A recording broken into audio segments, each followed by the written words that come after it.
This is Amateur Logic, episode 210, for October 17th, 2025, our 20th anniversary. Amateur Logic is brought to you by Icom. Fall is here, and Icom rigs are your go-to gear. Whether you're chasing DX from the cozy comfort of your shack or taking your rig outdoors under crisp autumn skies, Icom keeps you connected through every season.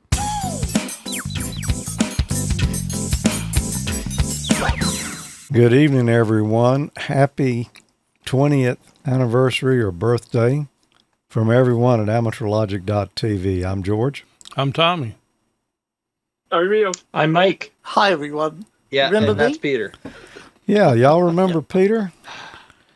He was here for... Yeah, a bit fatter around the face.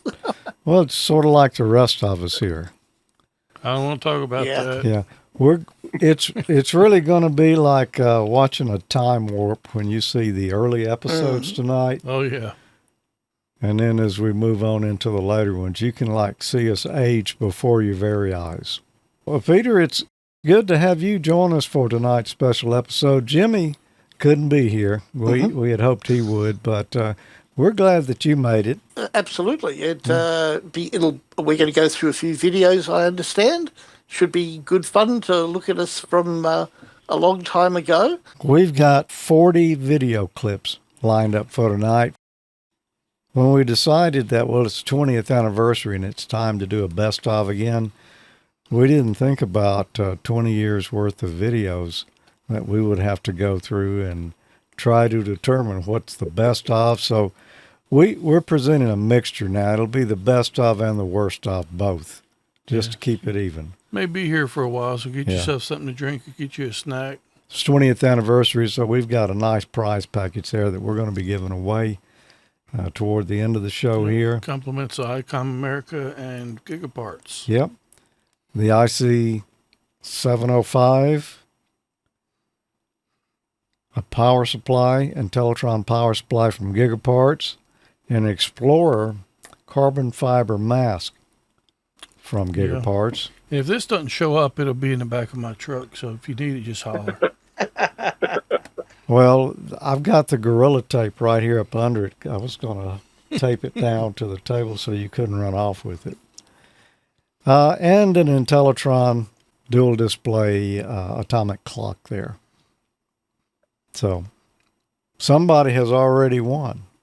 They don't even know it yet. Yep. So first up tonight, this is from the very first episode of Amateur Logic back on October of 2005. Pre-Hurricane Katrina. Yep. Katrina. We've got a video clip here of some kids playing around out in the woods. We're here in Jackson, Mississippi, in the woods at a Wi-Fi site that's serving a subdivision here, and we're talking with Jim Burrell, who's one of the proprietors of this business, and he's going to show us what's at a typical Wi-Fi site like this. Tell us a little bit of what we're going to see here. Well, we're going to see a basic Wi-Fi cell or base site. It's composed of just 2 or 3 main components and a few little accessories. This is the guy wires and anchors Correct. for the tower?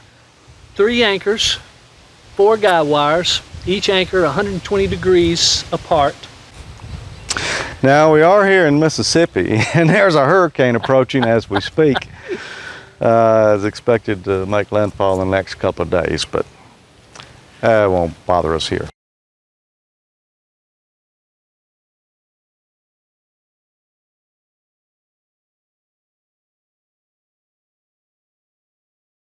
But now everyone has heard about Hurricane Katrina and the damage and destruction that it caused across the Louisiana, Mississippi, and Alabama Gulf Coast. We're about 150 miles inland from the coast. Here in the Jackson, Mississippi area, Katrina was still a Category 2 hurricane. That's right. The main problems we experienced here were widespread power outages, telephone and cell phone outages, loss of internet connectivity, and a severe gasoline shortage. Yeah, if you don't have any electricity, how are you going to pump gas? That's true. Also, most of the evacuees that came up here from the coast and from the New Orleans area came on empty tanks. That's also correct. Food was also in short supply, and we're just now starting to get reserves. Well, we want to focus on electricity today. Without electricity, things can get a little bit tough. Yeah, that's why we want to give you a few pointers on best how to deal with it.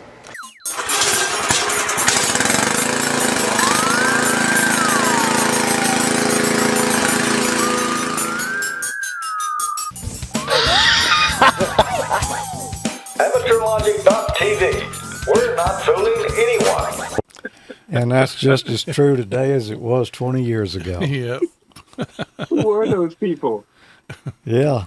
I don't know who that guy was that had the beard that had color in it. Yeah. And was able to shift space and time. Yep. Yep. Beam me up. That was pretty good. That was. You'll notice as we go through these that the video quality steps up. Gets a little better as it goes, yeah. A lot better. A lot. We've got something else coming up next. Yeah, we've known each other quite a while. Yeah. In various More than 20 years. Oh yeah, way more. So let's take a look at this next clip. It kind of goes into some details on that. My name's Jim Burrell. I started out in broadcast initially, worked that little career for about 15 years, and finally figured out the money was elsewhere. Went on to work in computers and have done a little stint in network security at the enterprise level. Progressed on, I guess you would say, to systems engineering. Some of my favorite OSs are Mac OS X, Linux, Windows, not necessarily in that order. Just about enjoy anything with computing, especially networking, and how you can tie those things into everyday real-time appliances and other gear. How you can make computers talk to that stuff. It's a lot of fun. Yeah, it's just a transition from the radio career, really, if you look at it, and the fact that everything's communications. That's true. Very true. Well, I started out as a disc jockey in the 1970s while I was going to high school and college. And like Jim, I realized that the money just wasn't in that career. So I studied electronics in college, and I got out and made a career of being a radio and television engineer, and was in the business for about 30 years. And also during that period, I got into computers, and that's basically what I do today. Is one of the owners of a company that produces software products for radio stations. We both worked early on at the same place early on in our broadcast career, and as it just so happened, George trained me as a disc jockey, and this is back in the I'm sorry. back in a decade that we won't mention. We'll really date ourselves then. We're also both semi-pro musicians. We've played for a number of years. Yep. I haven't played professionally for a number of years now. Pro and semi. So I helped Jim get into radio, and he helped me get into computers. And then sometime, during the late 80s, I posted a message on a bulletin board looking for some other programmers in town. And I had one reply, and that was from Tommy. And that's when we became acquainted and started programming together, and eventually formed a company together that produced software products, and we still occasionally work together today. Yeah, that's been a long time ago. It sure has. Yeah, we worked on a few projects together. Most of them were amateur radio-based things at first. Repeater database program for amateur radio repeaters, where it actually had a graphical interface, and you could drive the car over the maps, and it would show you the repeaters that you were in the area for. We also did some programming utilities, quick compile program for optimizing your compile options when you generate your executables. Pretty geeky stuff. Yeah, but necessary at the time. Definitely. We also moved on after that and formed the company like he was talking about earlier.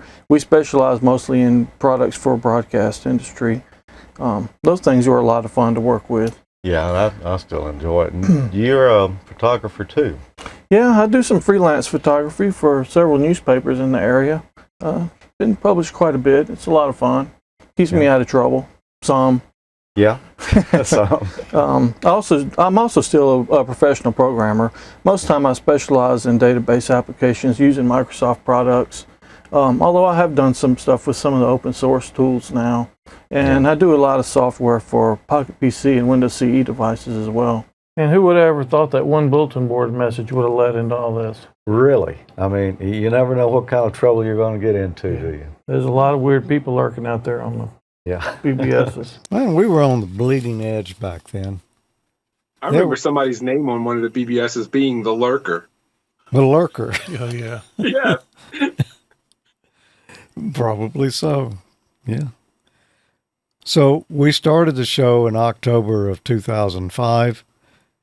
In December, Tommy moved. But we kept doing the show. Yeah. Did it from remote.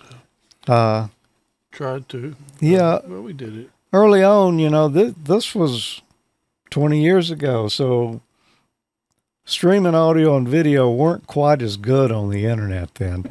None of the shows were streamed live. And we had to get some audio from Tommy one way or another. I don't remember how we got the audio. We couldn't get the video. I think we got it using was it Echo Link, but over the wire, not over the air. Right. Yeah. I think that's what we did because I don't think Skype was even around then. And now, through the magic of Echo Link, we're going to go to Tommy in Missouri and see what he's got for us this month. Tommy, is it as windy up there as it is here? No, it's not too windy right now, Jim. It was yesterday. We generally get the bad weather about a day before you guys do, so expect it to kind of cool off a little bit tomorrow if it's the case like it normally is. This month I'm going to have some interesting stuff on photo tips. As I mentioned in the last episode, we had a few requests, so I'm going to take care of one of those this month, and we're going to do some nighttime photography and show you some of the pitfalls and things to watch out for that, and learn that it's not exactly an exact science. So we'll give you a little bit of an education in how to make some pretty neat pictures at nighttime. Oh, okay. Does that mean we're going to see some of those like 2 mile long cartel light photos? You'll have to watch the episode to see what it is. I think you'll think it's kind of neat. I know I do.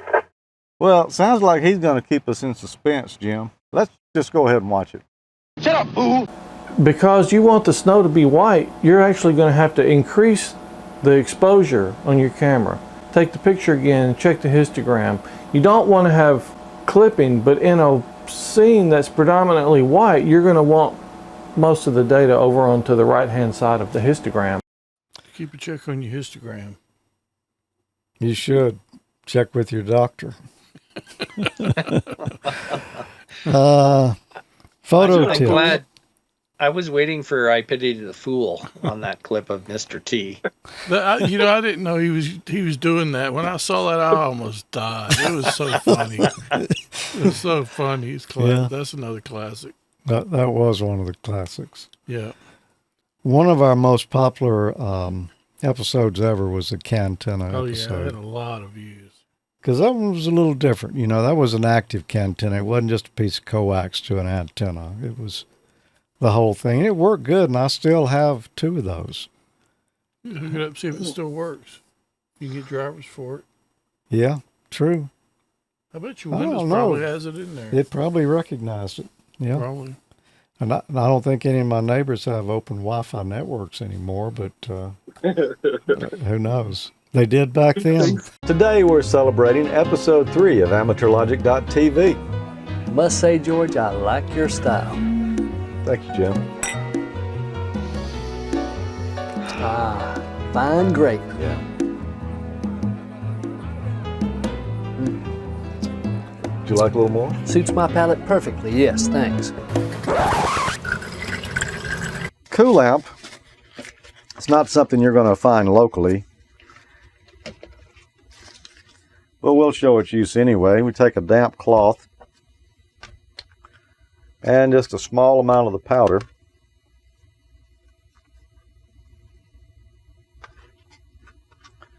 And we rub our wire on it.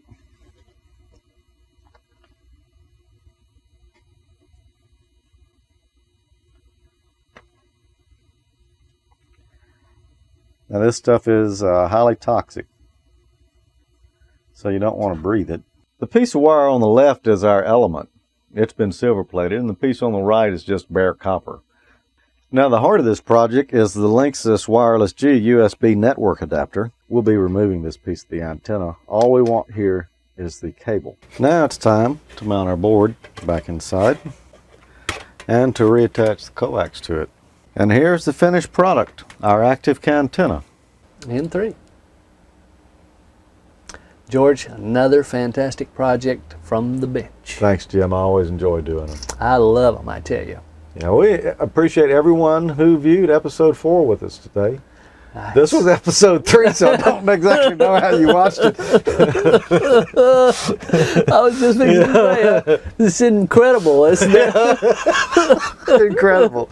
Yeah. Those episodes are flying by. This is the new FutureCast technology we've been trying to. Yeah. All right, let's try it again. All right.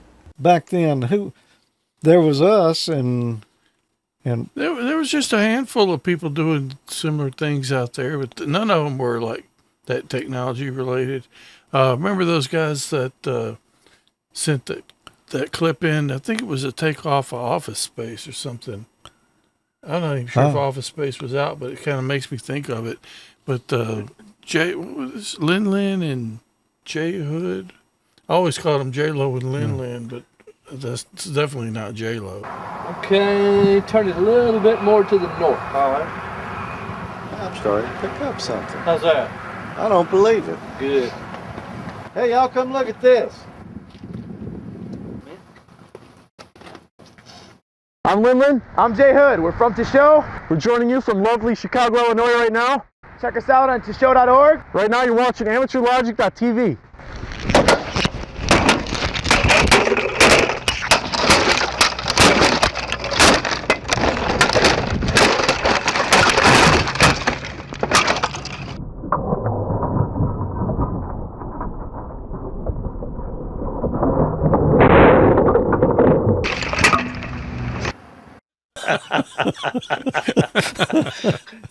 They were pretty cool guys. yeah. Oh, we haven't kept in touch with them. The show, I don't know how long it lasted. It was maybe around a year or so.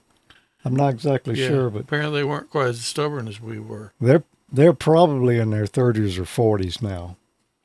Well, they got to be in the 40s at least, because if they were in their 30s, that would probably made them like 10 years old back then. Yeah. So, Mike, what is one of your early memories there of Amateur Logic?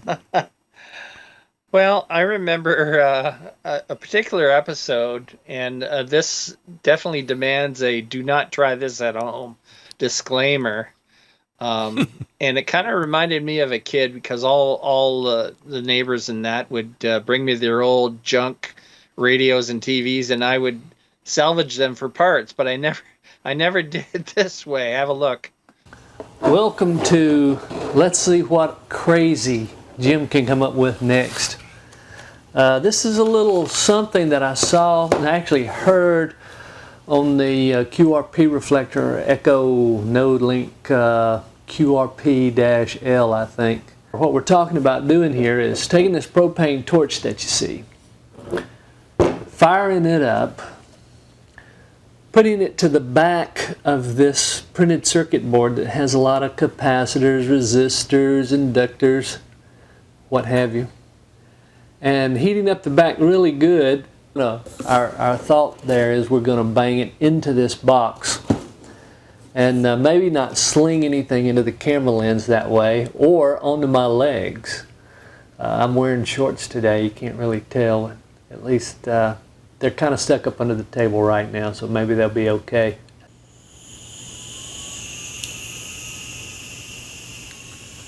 Heat things as evenly as possible over the back, and that's one reason we started off with a small board. Maybe if we add a little more flame. I don't mind telling you I'm a little bit nervous when it comes to the thunking against the box part. Okay, I see some parts that are really loose. Oh yeah. Voltage regulators, power resistors. Yeah. Transistors. Okay, he really tried to get me. Came down right in the chair there.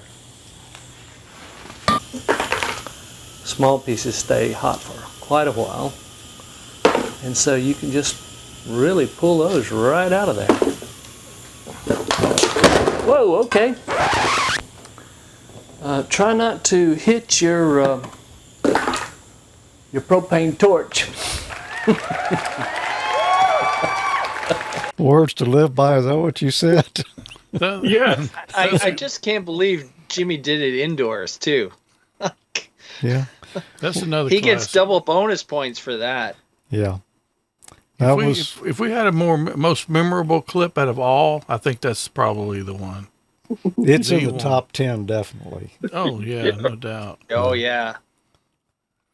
Speaking of crazy, Jim, we took a crazy road trip one time. I actually flew, but Jim and I made a trip to Dayton, my first trip out there. We're here live, broadcasting from the Dayton Hamvention International. Tommy, we're still out here at Dayton Hamvention, and we ran into Bob here, W7KU. He puts new meaning to portable operator. Tell us about your equipment, Bob. Well, I've got a Yaesu FT817 and a little MFJ mini tuner and a 35-watt amplifier. And my antenna is parts from the Buddy Pole antenna line, but never used the way they're originally intended. I've got it center loaded and a big capacity hat on the top, which really makes it really efficient. And you still see people kind of like that at Hamvention? Yeah. But probably not with as much weight as he was carrying around back then. Yeah, that was a hunk of gear he was toting. Yeah. But it was It pretty was. cool. That was a really great experience to go. Yeah, I didn't go. I had to stay here. Somebody has to work. Yeah. Although I think I made up for it afterwards. You did. Yeah, that was an amazing trip. Tried my best to make it out there again this year. I hope you It's can. been a while. Yep. Hope all of you can. We got to get Peter over here 1 year for that. You go to Dayton, Peter. Well, I was going to say, you guys should really save your pennies and come to Japan and for Ham Fair, the biggest, without argument, the biggest ham fair in the world. And the venue is fantastic, and of course Japan's a fantastic place as well. I would prefer that than Dayton, but I'm sure Dayton, it's a possibility, maybe one day. Yeah. Well, I'm sure you'd enjoy it if you came, and probably rub a few blisters on your feet in the process, because there's a lot of walking to do.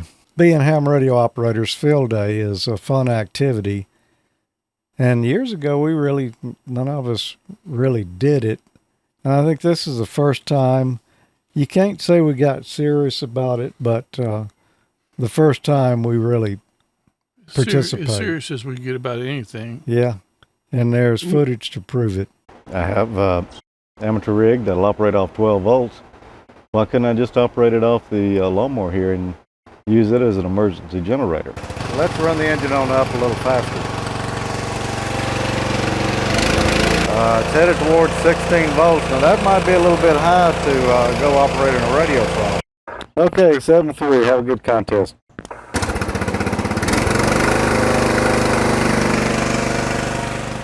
Today is field day, and if you're a radio amateur, you know what that means. Operate from things such as emergency power, in fact, as if it were an emergency situation. That's just one thing you can do on field day. I think we can do that. It's 3:22 p.m. local time, Central Daylight Time here in Mississippi. And I haven't done a thing yet for field day. I don't have anything set up. I think if I get started now, I can have all that set up and going and be on the air inside an hour. Ready to give it a go? Let's see about affixing the antenna to the mast. Hook it in a hole at the top of the mast. let's see how that works.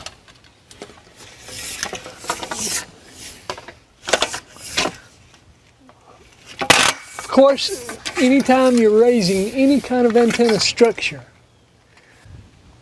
now then,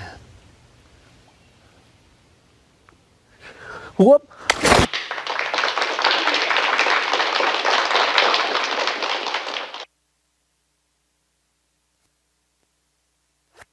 If my mic is still working, if you're looking for where to tie off the wires, make sure that each step you take around the pool is actually on the ground and not over the pool. Jimmy really did lead by example, didn't he? He did. In a good way. Yeah. I think those are awesome myself. They're great. They are. Great. That would have been another, maybe in the top 10. Oh yeah, I would say. Yeah. In my top 10 for sure. Yeah. And Peter joined us right around that time, I think. That was July of 07, episode 14 we just watched. Wow. Which was of 07. I know that my memories from that time were I was working up in Canberra and actually looking at your first 12 episodes that you had done, and you took a break thereafter, and that inspired me to contact you and suggest, maybe I could submit a segment, okay, and we went from there. Yeah, that was your first mistake, wasn't it? Yes, I had expected to submit one segment and participate in one show. I ended up doing about 100. No, it's good. It opened a lot of doors for me, and I saw I got to see places and things that I wouldn't have otherwise.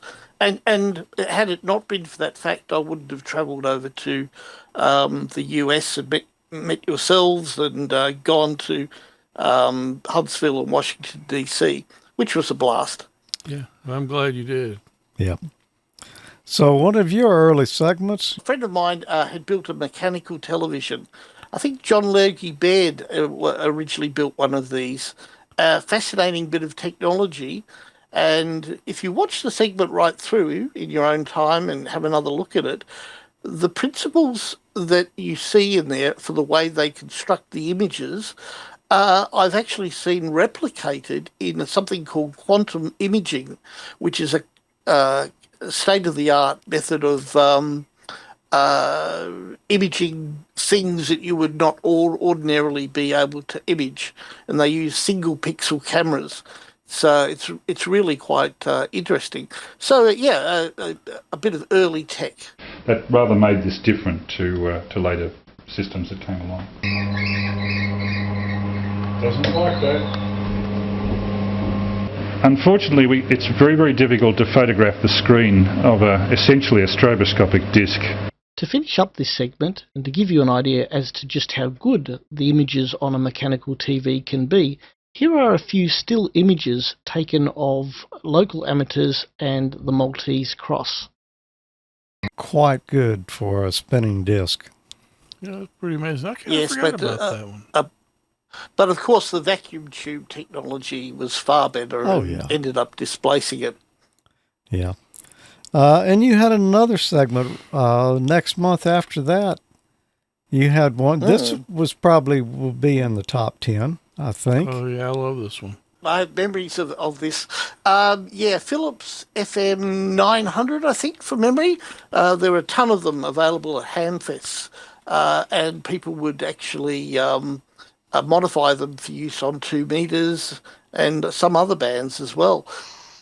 And this is back in the days when ham radios were not quite as cheap as they are now. And just to illustrate, I think as you'll see in this video, that it is an extremely tough radio. Now the FM 900 is tough, seriously tough.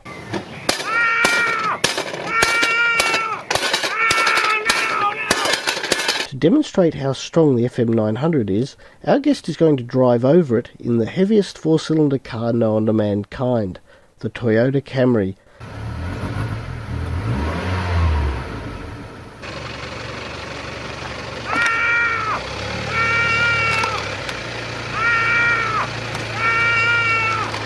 Peter, how did you get the Stig to come work with you on that one? I was just going to ask that. Well, it's I can't officially confirm that he was the Stig, but there's a strong rumour that he indeed is the Stig. My son, I showed my son. But we have an Australian that. Stig, of course.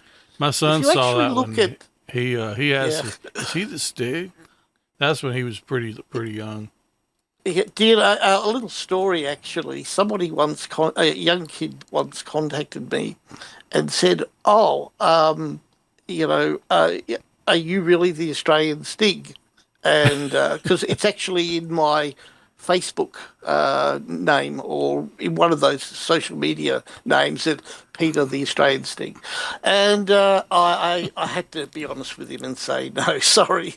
But it just shows you how much kids idolise that particular character. You know, I do a lot of soldering and put on my own PL259s and other connectors. I don't buy a lot of pre-made cables. And I was looking for something to do one episode, and I said, well, you know, putting on a PL259 is a good skill to have. At this point, what we need to do is just screw the connector on down onto the outer jacket here until we can see our tinned shield through the holes here, and we're ready to solder to it. And we also got to make sure that the center conductor comes out the tip. All right, did you get that? Can you put on a PL259 now? Perfect. Yep. That was a pretty short one. That was December 09. If you want to know how to do it, you should go back and watch that episode. It's number 25. Make sure you have that little threaded yes. piece on first before you solder it on. I've done that more than you only do that once, and then you learn the lesson. No, you do it a lot more than once, Mike, if you're a professional. You know, the hijinks we've done, a lot of them were over field days. Yeah. Visqueen tents, burning up, rain, bugs, everything. Mm-hmm. We wanted to invite you to our field day extravaganza. Yep, believe it or not, we're going to the woods. And I mean in the woods. Deep in seriously. the woods. Yeah. Serious woods. The wilds of Mississippi. Yep. Off the grid. Jim's got the potato shooter here and his special fuel. Special fuel is Aquanet. Use this for all your potato gun needs. Much more success. Did you see how far I cast that apple with this fishing pole? Tommy's working 20 meter sideband and Jim's working 40 meters CW. And we've set ourselves a goal for the number of contacts we're going to make, which is incredibly low.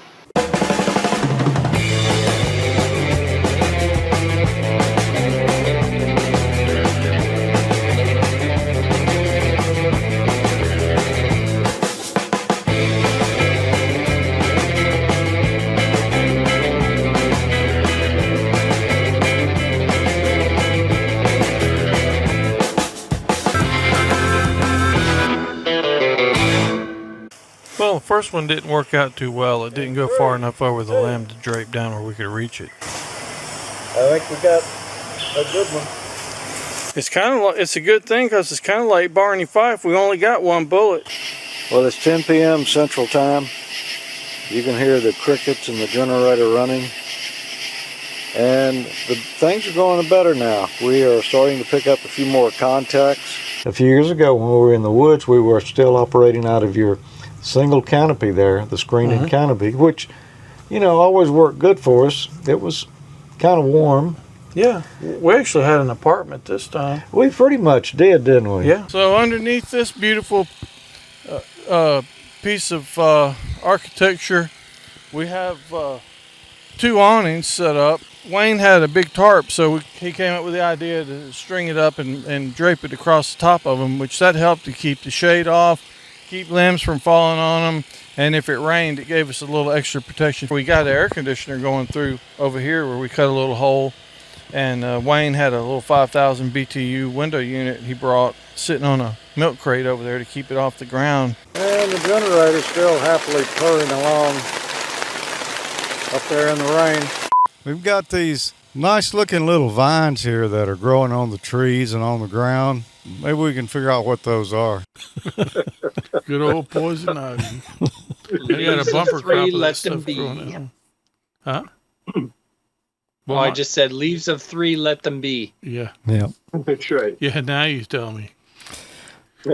Well, all those were high dollar episodes. You can tell we went to major expenses to put everything together to pull all of that off. But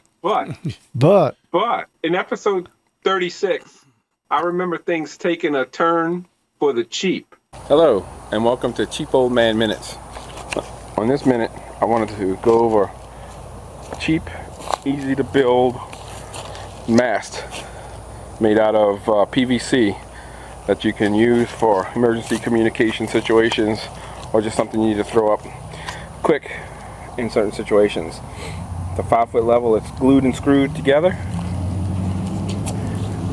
At the 10-foot level, it's just screwed together. And if you notice, it's reduced from common PVC parts you can get in most stores. Here it's reduced and screwed and glued. And finally, the antenna rests at the top. I use this one on my disc cone to monitor UHF and VHF frequencies. Thank you, and welcome to this first edition of COM's Cheap Old Man Minutes. So that's what started it all. That's right. It got cheap. Glued and screwed. Yep. So you were like the king of PVC there for a while, weren't you? I was, man. Jim really got a ball. I had a ball out of those PVC. He said it was a ham's best friend. Yeah. It is good stuff. You can build all kinds of things with PVC. You can. Yep. And pool noodles, from what I understand. And that's when it was cheap old man minutes. You could only afford 60 seconds. As long as there's been AmateurLogic.TV, there's always been bloopers. And I have no idea what you're about to see, but I take no responsibility. Peter, I know you've been having a lot of fun down there, and unfortunately, I've got what you've got, but have not had a chance to play with it yet. Tell us what you've been doing. That didn't sound right. No. That's absolutely good. We're going with that. You're not cutting that or taking that out. Oh dear. And so it begins. Yes, indeed. When George edits this, he's going to have to put in 10 minutes later, and then they'll still be laughing. Yeah. Oh, indeed. You just, we don't work from a script. It's all strictly off the cuff. Well, that first one had the teleprompter. So you see how that turned out. So we threw that thing away. Yeah. It's all bloopers. This next one here is Mike's favorite episode. Mike's favorite episode. It's probably, I think it or that Cantenna episode probably have more views than any others. This one was really fun to do. Visually, it actually looked one of the nicer ones we've done as well. Yeah, and we need to, if you come this next year, we need to go back out here and do this again, because from what I understand, it's had a lot of changes since we shot this one. At the outbreak of World War II, Axis powers dominated international shortwave radio transmissions. Correcting this deficiency soon became an urgent strategic priority articulated by FDR himself. Robert Sherwood and the Foreign Information Service directed that the first official American broadcast be made in 1941. This initiative ultimately became the Voice of America. Well, I'm talking with Dave Snyder here, a former employee of the Voice of America. Dave, you spent many years here, didn't you? 14 years. 14 years. And where are we standing right now? What is this called? We're in the antenna switching matrix. Any one of our 6 broadcast transmitters could be connected to any of the 22 antennas via the switching matrix. This is Bethany number 6 transmitter? This is number 6 transmitter. This is just the front control panel of it. This is the diagnostic and metering panel. And basically, all of the 9 servo amplifiers are in this cabinet, which run all the tuning. The driver amplifier is in here, and right directly behind the driver amplifier is the power amplifier. Consists of 2 tubes in parallel, 4 CV100,000C tetrodes, and those are vapor cooled. There's a lot more to most of these clips that, we just can only show a little bit. Yeah, if you haven't seen that one, I would suggest go watch it. Actually, go watch all of these, but that's a really good one. August of some 2013, year. That's when we released that. Was that when you got the major award?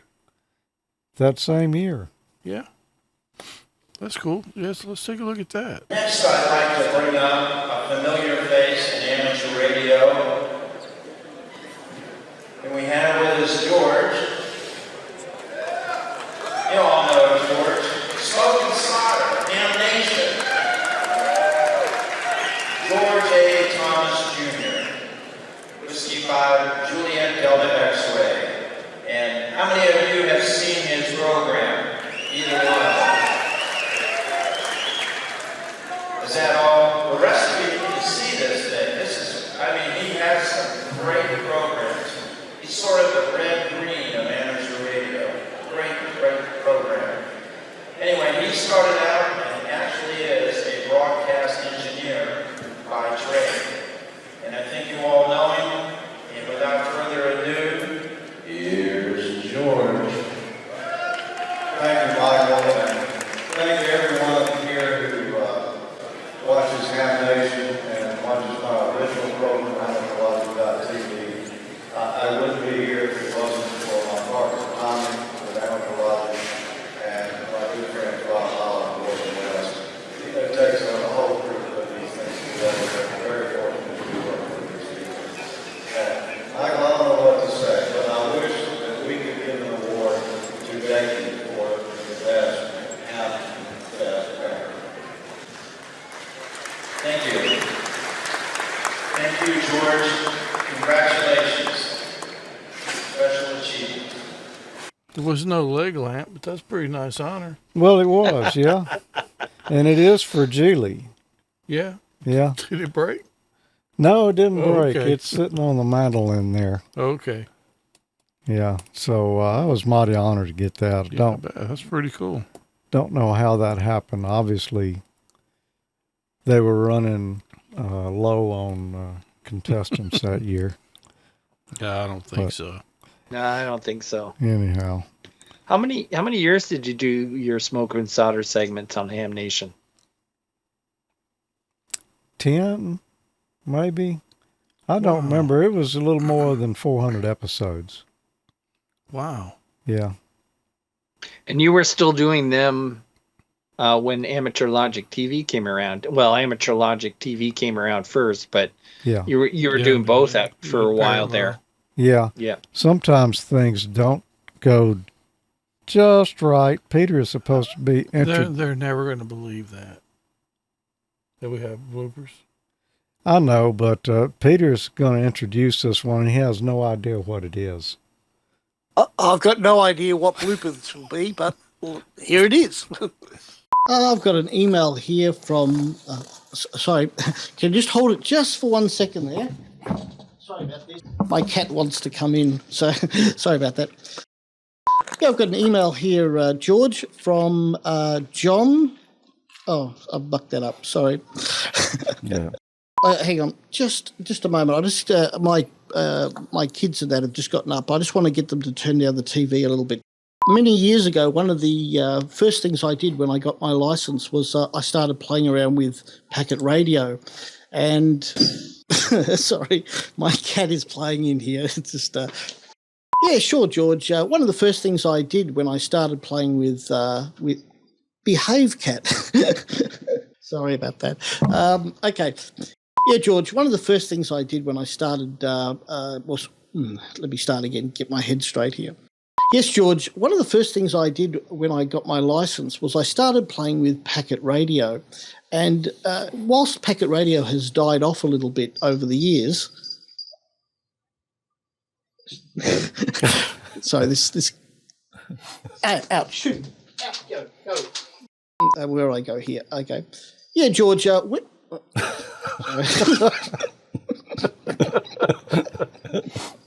Yeah, George. When I first got my license, I can't concentrate now. Okay. Yeah, George, when I first got my license, one of the things I started playing with first with, got to reword that. Peter, I didn't count, great. But that's got to be a record. Yeah. That was fantastic. Unfortunately, the cat referred to is passed away, but that cat used to always come in into my office here, and by the way, I work from home 4 days a week, and would, I'd be in a meeting and the cat would jump up and want attention. So people would comment, "Oh, nice cat," as I'm patting it. So never do TV with animals. It's bad news. My little dog. But yeah, look. I'm glad you were able to dig out a few of those bloopers. Unfortunately, due to the loss of a few hard drives, I've lost a lot of old footage and bloopers like that. But I'm sure that you guys have probably got stacks of bloopers in your records that you could probably put together into an episode one day. Well, we can thank Mike for finding that and calling it to our attention so it got included tonight. Well, thanks, Mike. On that note, we should call this one, but wait, there's more. Oh, no. He's back. The cat? The cat. Oh, no. Roll. I hope you're taping. Puss, come on. Puss. Excuse me, guys.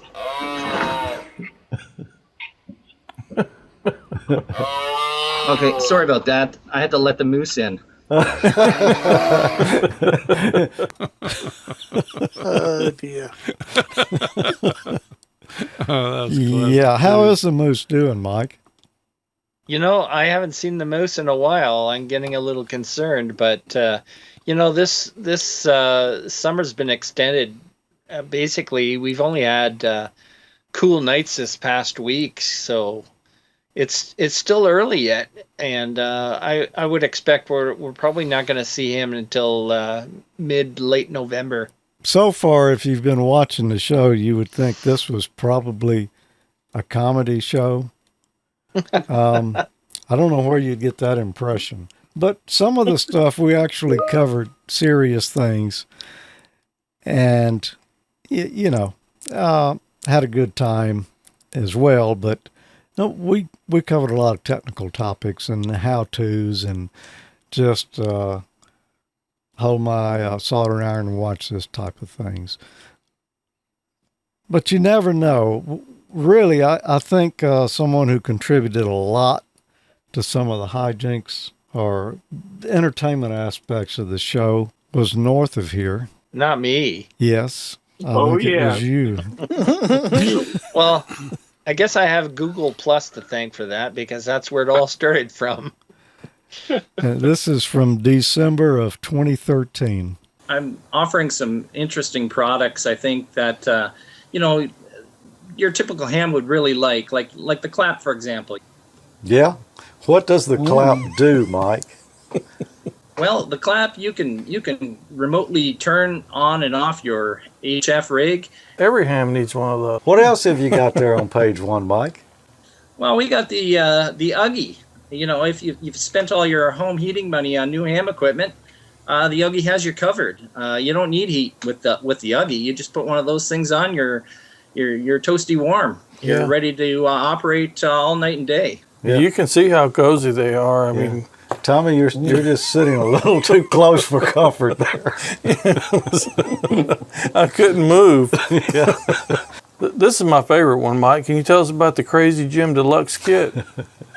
Sure thing. The Burns-O-Matic is perfect for antenna raising parties or harvesting parts from scrap circuit boards. And it's only $29.95. Yeah, $9.95. Quantities are actually running a little low on stock, so you better get them now before they're gone. Because once they're gone, they're gone. This one, Mike, I don't know. Tommy, I don't know that I really need one of those in my house. I don't know. That bottom one's a thing of beauty, man. Yeah, but the top one reminds me of a bad hair day back in the early 70s. What kind of twisted mind would come up with this stuff? I don't know. You guys are easy targets. That's all I got to say. Oh. Yeah, I can't argue with that. Let me see. I can just about guess which one of my pictures as I'm making segments are going to wind up in a beanie cap. Yeah. Or worse. Or a tinfoil hat. Or worse. Yeah, sometimes you know it's coming, right? Yep. Tommy, this one right here is probably one of our more artistic works. Oh, yeah, no kidding. Somewhere in here, I have some gold EL259s, the mother lode. And you're going to make a ring out of those, or was it going to be a necklace? Both. Both. I'll make a nose ring out of one.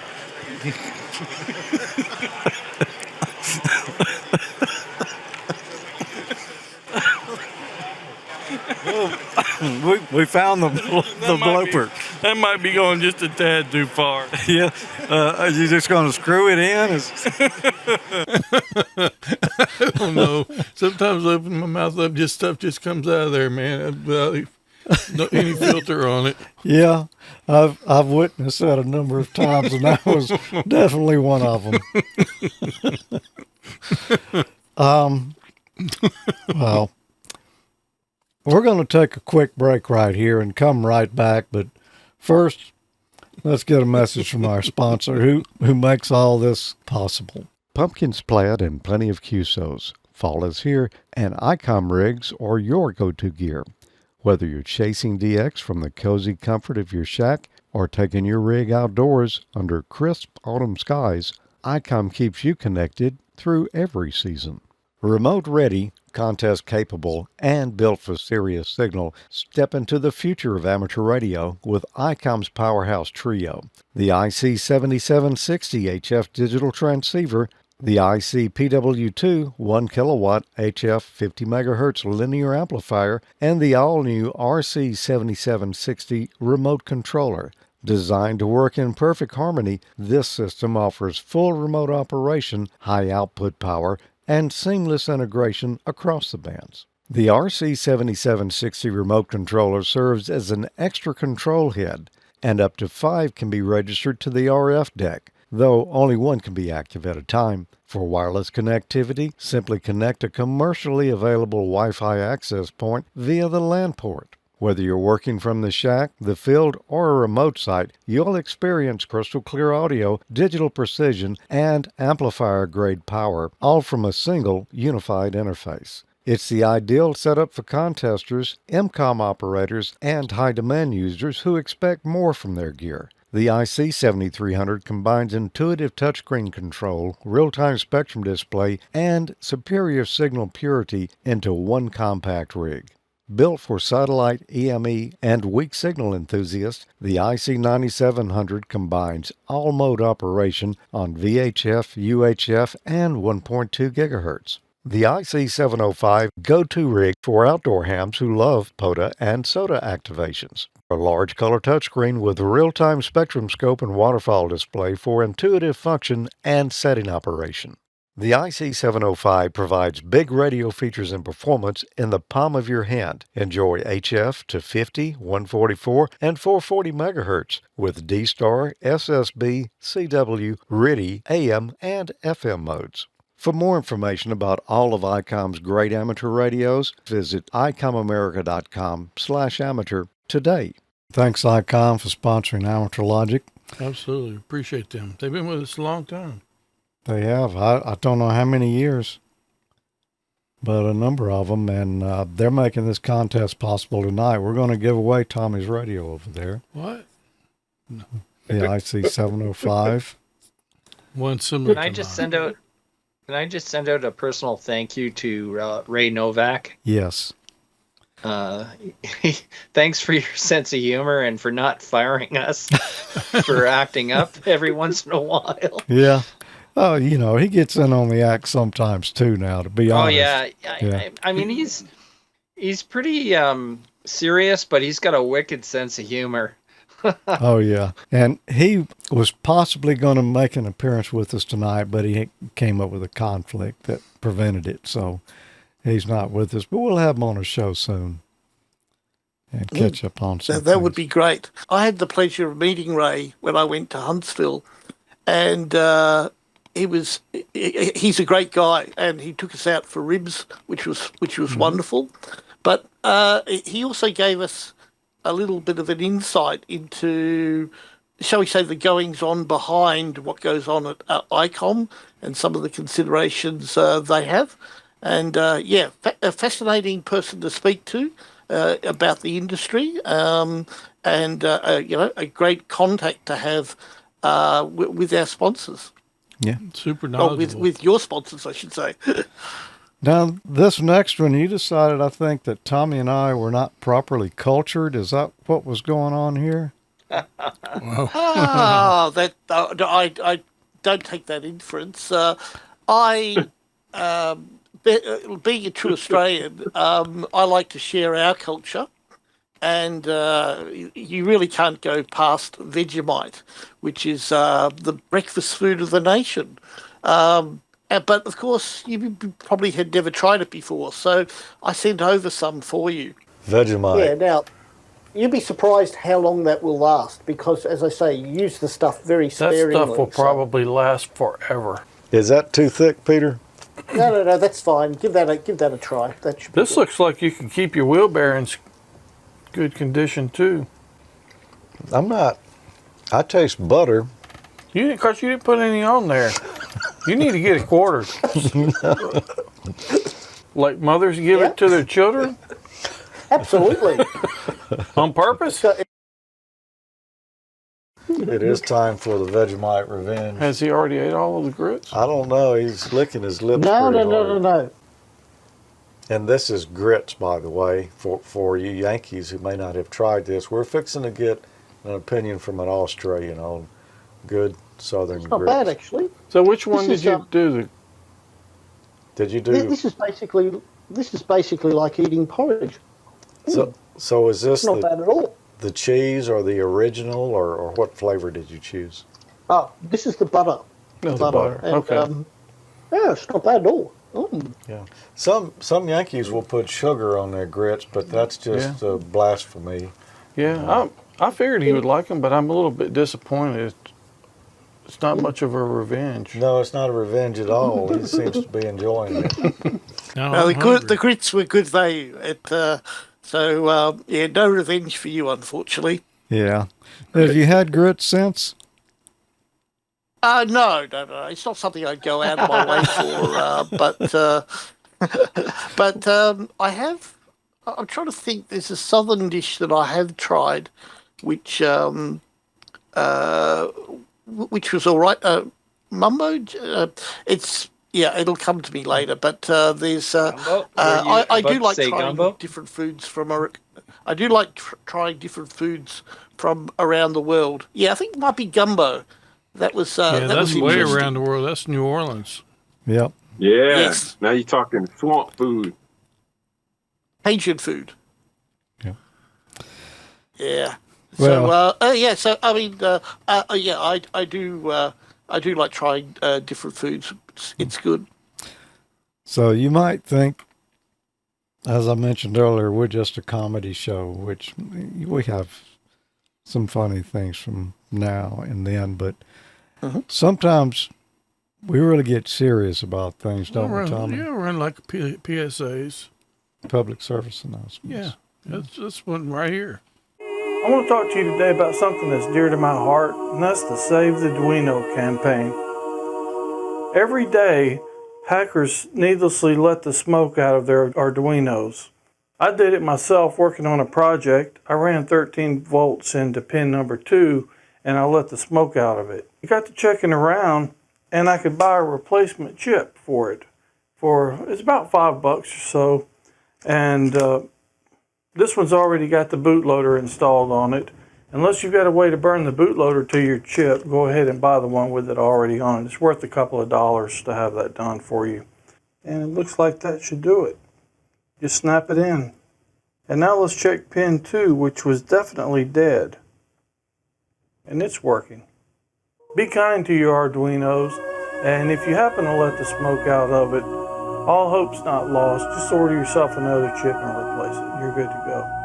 Tommy? And in the show notes, you're going to find the PayPal link where you can send your money to donate to the Save the Duino campaign. Oh. I'm just kidding. Well, you probably saved a lot of Duinos with that episode. I know you saved one of mine. I hope so. It warms my heart. Yep. Is there like a society for the prevention of cruelty to Arduinos? I don't know. Should be. I think it's too late because Arduino was just bought by, who bought them? Broadcom or somebody? Yeah. No, it was, wasn't Broadcom. It was one of those, though. Yeah. Qualcomm. Oh, yeah. Qualcomm. Something. Yeah. So that was from May of 2014. We're about at the halfway point then. Wow. Clicking right through the years. Yeah. Gray hairs are starting to appear. Yeah. So we were nearing 10 years of doing it. Speaking of comedy, George, I think this is where this is going here. Sometimes you just gotta tap that thing. And you were talking about this little button over here. That's how you would access those, isn't it? Yeah, the little round one. This is actually two functions. If you tap that thing, this actually allows you to... Oh my goodness. Okay.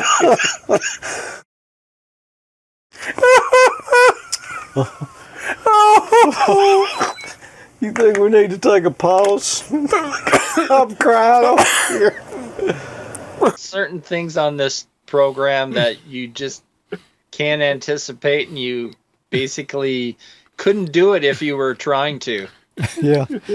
When somebody says something and the person next to them all of a sudden totally pays innocent. attention.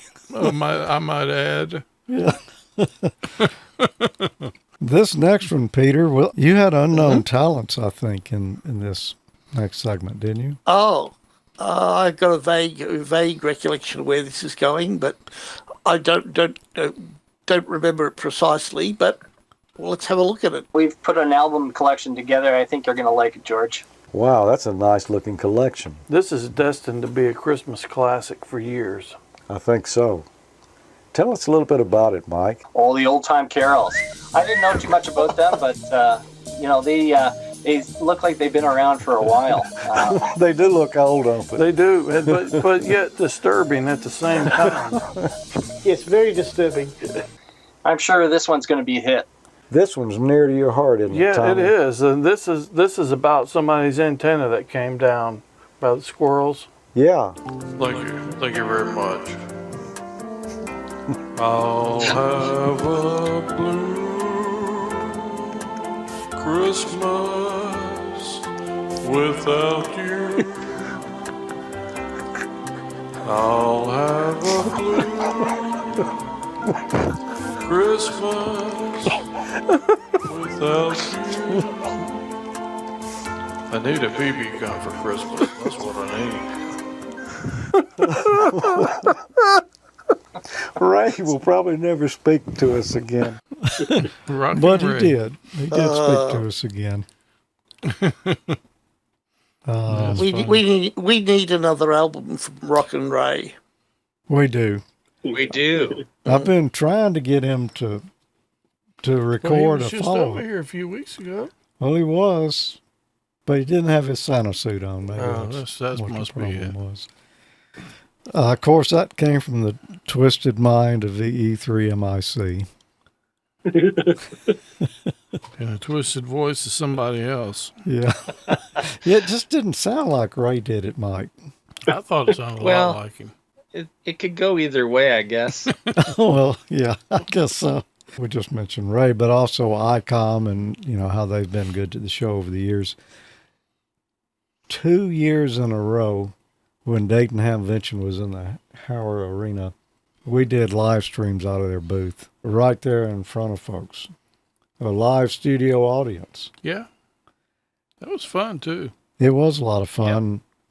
Yeah. Met a lot of great people there and people that we had known but had not really had on the show before, but got a chance to hang out with a little bit and talk. This was from my Hamvention in May of 2015. Well, Ray, we appreciate Icom hosting Amateur Logic here at Dayton this year. Well, I'm glad you're able to come into my playground this time instead of me coming into Jackson all the time. Yeah, well, I mean, we come to Hamvention, but this is the first time we've done a live stream from here, and we're recording this as well, and it'll be a special episode of Amateur Logic. We're planning on going 2 hours this afternoon if nobody passes out and the feds don't show up. But thanks for stopping by, and once again, congratulations here, everybody. Let's hear it for the Ham of the Year, Tim Duffy, K3LR. Thanks, Tim. Well, here's Simon ZL2 FAE. Simon, what brings you to Hamvention? Second time. First time was just to have a quick look and scout it out. Second time was to drag a few people back. There's about a dozen of us come from New Zealand, and between me and another guy, we talked a whole lot of them to bring their wives as well. So the wives are happy and the guys are happy. And second year helping out on Ham Nation stand. Well, we really appreciate that. So y'all came halfway around the world to get here then? Yep. It's only 12 hours though. The longest part, getting across to Dayton here has been the day spent in the shopping malls on the way. So the flight was the easy part. Why don't we start thinking about Dayton 2015, but only after tomorrow, because we still got another day left. Yeah, we still got 20. It is 2015. 2016. That's next year.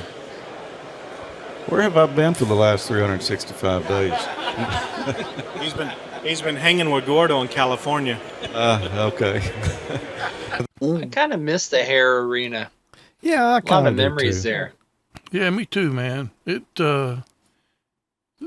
had some downfalls, but it just kind of seems like, I don't know. I don't want to start stuff about it, but I just liked it better. Kind of the original place. Yeah. One of the things I found, even though I had been to the Hair Arena several times, it was always like a maze to me. I always used to get turned around and disoriented. And it was kind of fun getting disoriented because you'd end up at booths not intending to go visit this particular booth, but you ended up at this booth. Stuff you didn't even realize was out there. That's right. It's kind of like buying stuff you don't need, right, Emile? Yeah. And speaking of Hamfest, George, it looks like Peter's a world traveler. Oh, and yeah. And I'm Peter. Well, howdy, guys. Well, hi, Peter. Fancy meeting you here. Peter, nice to meet you finally. It's an absolute pleasure to be here, to meet you, and to meet everybody down here in Alabama. And to answer the question, yes, Peter has a full body to go with from here up. I do actually. I'm not just a box. It's not just a floating head. How was the trip? Long, 15 and a half hours from Sydney to Dallas, and then an extra hour from Melbourne to Sydney, and also from Dallas to Huntsville. So it's been a long trip, but definitely worthwhile. I look young there. It was really awesome to meet you that time. That was really cool. Glad you made that trip. And yeah, look, and I mean, I've been very, very, very, very fortunate in my country to be able to apply for a whole lot of credit cards and get bonus points, which in turn have enabled me to fly all around the world, often business class, which is at ridiculously cheap prices. So I've been very fortunate like that. But unfortunately, starting to dry up a little bit. So they're wising up to it, aren't they?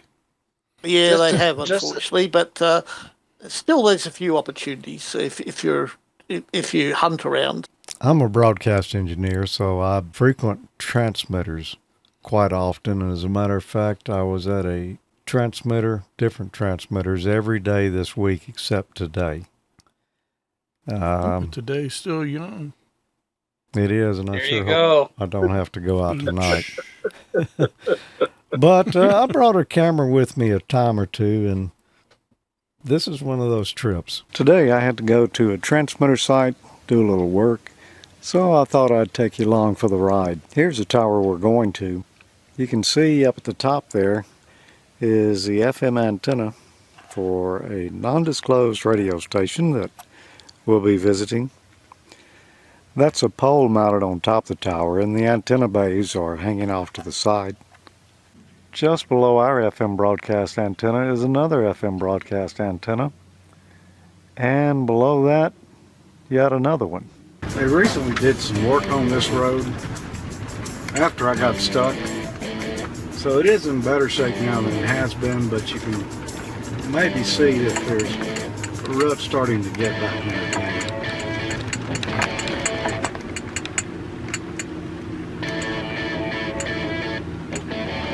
You might think it would take a pretty big guy anchor and wires to hold up a 1,000-foot tower. Well, here's an example right here. The funny things hanging on the side of the guy wires there are dampers. Those help dampen any oscillations or galloping that occurs on the guy wires.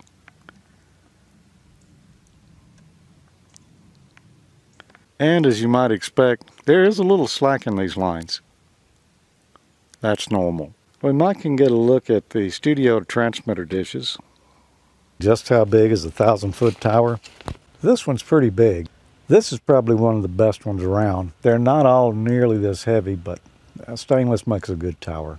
Standing up under one of these, the view might look like. The reason we came here today, though, was to change the battery on our generator. This is a 130 kW Generac generator that runs off propane. We've got a 1,000-gallon fuel tank over there, so we get a pretty decent run time out of it. Here's the main reason we're looking at this today. So I want to show you how to keep the corrosion off those battery terminals. Get you some grease, axle grease, or just about any kind of thick grease. This says it's marine grease. You cover your battery terminals in that. Then when you put the cables on, you cover the connectors as well. Just layer it up on there good. What you're trying to do is keep air from getting to those terminals. And if it can't get air, it can't corrode. Yeah, it's going to catch dirt, and that'll have to be cleaned up in the future, but it won't catch corrosion.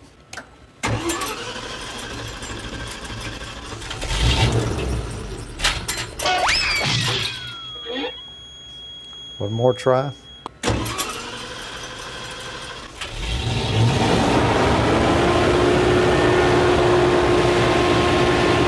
So that site visit was in January of 2016 there. One of the clips that I picked was a fellow named Arthur. He was a really interesting guy. We've got someone really special now who knows probably more about amateur radio than any of the rest of us here. And we are honored tonight to have Arthur Kuntz, W3WM, with us. How many years have you been an amateur, Arthur? Did you just get licensed, or have you been around a few years? Well, not a few years, actually a lot of years, too many years. Actually, about 76 years. Oh, wow. Oh, wow. I think I might beat the record for anybody around here. Boy, and you've probably seen a lot of activity come and go with amateur radio during that period. What was it like 76 years ago? Well, that was a long time ago, and that was precisely in about 1938, 1939. And at that time, I was in high school, and I had a great interest in shortwave listening. And I was collecting all these shortwave cards coming in from all over. And the one I particularly remember is getting one from the Soviet Union at that time, when the United States did not recognize them. And I received this package from the Soviet Union about collaborating on the card that I had sent them. And they said, yes, you did that. My mailman said, I think you're a communist. I'm going to turn you in. And here I was, 15 years old or something like that. So that's where I got started at that time. And, of course, everything was vacuum tubes and 6.3 volts on the filaments and heavy-duty transformers and lots of weight in whatever package we put together. And I ended up with at that time, a kit from Standcore. All the transformer guys in those days made kits. That was their affiliation to amateur radio. And the one that I chose at that time was a Standcore 10P. It had CW and AM modulation. And of course, with 10 watts, you really can't do very much. But that's all I could afford. I had no other equipment. I was so new to amateur radio, I knew nothing. I really knew nothing. And everything I got was from some place or other. So it helped me along. So I bought this little kit, and it cost me someplace in the area of $15 to $20. That's because money was so devaluated at that time. I built a little kit, got my first soldering iron, put it all together, and here it had, and I was able to get on the air. I put up a long dipole antenna, and I operated at that time on CW band on 160 meters. And a lot of people say, what? CW? Well, actually at that time, that band went down to 1715 kilohertz. 1750. And just above it were the police bands. And so you had to be careful. But at that time, most of us used crystal control. So once you got the rock in, well, you knew where you were going to be. Thanks for being here. Thank you so much. We appreciate it. And boy, let's hear a hand here for Art. I thought he was a really interesting guy. I like hearing some of this stuff that people did, older people with more years in it than I have. And he reminded me so much of Gordo. Yeah. He was very comfortable up there. Yes. But that was kind of a long interview. If you get a chance, you go look at that too. I thought it was pretty interesting. Oh, myself. yeah. He's seen stuff we'd never have dreamed of. One thing I just want to mention, he said there was kind of interesting. He said that the band used to go down to 1750 kilohertz, and that the police band was right above that. So what is kind of interesting about that is WJDX, which was the first radio station in Jackson, Mississippi here, which is, where... Your namesake? My call sake. Because I was chief there for, 12 years or so. But I studied the history of it a lot, and all the old records were still there. Their original transmitter, when they got rid of it, it went to the Mississippi Highway Patrol. And that was... So he's right on the money, wasn't he? Yep, he was right on the money. Yeah, it's really cool talking to some people like the elder people that have more experience. I enjoy that a lot. That was Hamvention 2016. Was there any... Well, we talked to a lot of folks that year. I don't know how old Chris was at the time when I first met him at Hamvention, but he was pretty young, and he's obviously grown up a lot. I think he's towering over his father, Jocelyn. And anyway, let's have a look. This is our friend Chris. Chris Brault. Did I pronounce it right? Huh? You're close. It's French Canadian. It's bro. Bro. Okay, bro. You're close. You're close. Okay. Well, All right. Good to have you on here, man. There we go. Thank you. We talked to you last year out here, and we saw you in Huntsville as well. Yes. Yeah, so we did, we got to meet your awesome. entire family in Huntsville. Hello, everybody. Yeah. Tommy, you notice how he went right for the microphone. He knows how to work it. You've been on the air, haven't you? He's a natural. Yeah.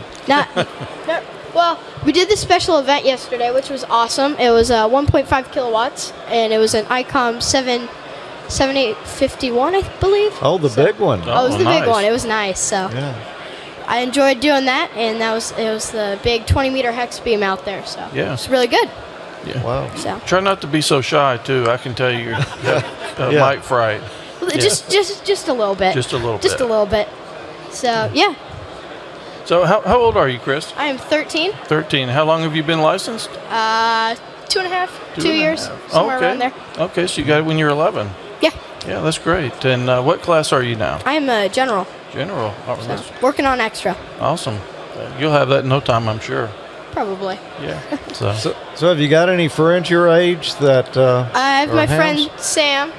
Sam, where are you? There he is, upstage Sam's over there. hanging So up over the he side of does the Morse stage. code, and Yeah, come around. I need to learn. Yeah. Oh. Sam. Here, just, okay. You coming on stage? Oh, he's coming up here. Okay. You're gonna interrupt me. Yeah, it's great to see a lot of young people getting their tickets now. Yeah. There he is. Well, and then my brother over there is trying to work on his tech, so. There's your All right. brother. Yeah, there. Yeah, you can do it. Yeah. Okay. He was a cool kid. Yeah. I'm sure he still is. I'd like to see him. Well, I don't I've seen think him he's for a years. kid anymore. No, it's not. He's out of college and working in avionics now, I believe. Yeah, he's flying airplanes. Wow.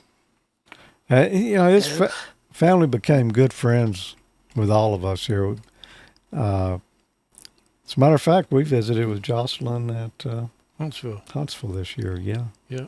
So last year His speaking skills were excellent, and I think you can, for any younger people coming into ham radio, it can help develop self-confidence and speaking skills, which is a great thing. Yeah. He does not have a shortage of self-confidence. Man, we could have just turned the show over to him, and he could have run it for the rest of that episode. Oh, yeah. No kidding. Yeah. Really sharp guy. He is. He really is. You know, George, with all these mentions of hamfests and field days and things, I also kind of remember some things that we covered that were just out of this world.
I would concur with that.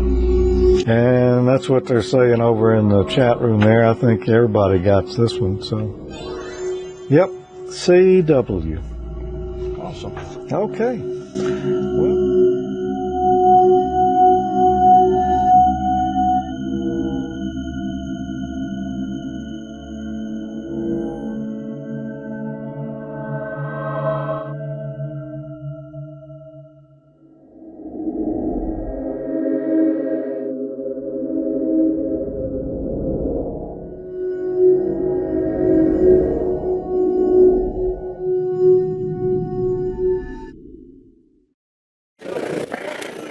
The replacement specimens seem to have an uncanny ability to walk for long periods of times at a hamfest, I've noticed.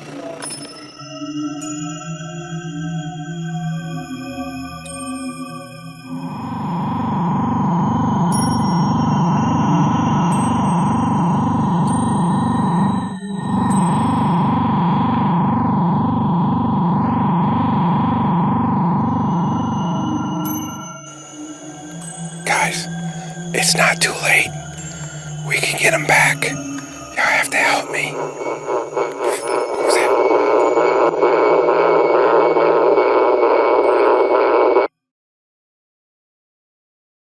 Are you the real George? Uh-oh. Where's Emile? That was a good one, Emile. Yeah, that's pretty creative, man. That's great. I had fun with that one. Yeah. Yeah. I could tell. Had fun watching it. Well, where are we? Oh, Peter's favorite subject next. My favourite subject next. Let's see. Oh, bloopers. But these are your bloopers. Yeah, from January of 2017, episode 100. We should have got Arnie to introduce some of the bloopers. He's one like Yeah. the bloopers. Yes, yeah, he is. You know, MFJ's got more ham radio accessories than. Let me say that again.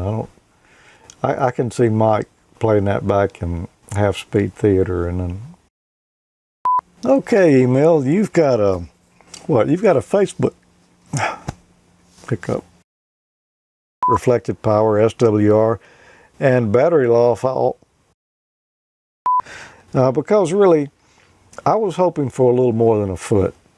Yeah, I could see where that would have been a little bit of a disappointment. Yeah. All right. Well, if you wanted to send messages afoot, though, that's the way to do it. Yeah. Yeah. I could talk louder, but.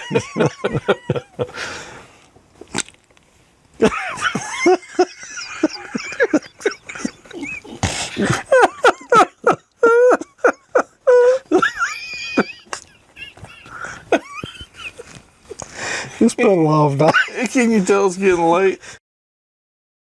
And you can power that with either AAA batteries, and it also, no, not that. The bloopers are awesome. Yeah. Yeah.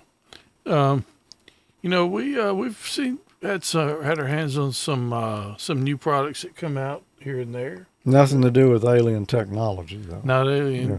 I don't know. Some of it could have, but the one I'm thinking of next is not. All right, we got some exciting Raspberry Pi action going on here at MFJ anniversary. What's your name? My name is Howard Nurse. My call is W6HN. Okay, it's nice to meet you, Howard. Yes, Tommy. And yeah, tell us what you're going to show us.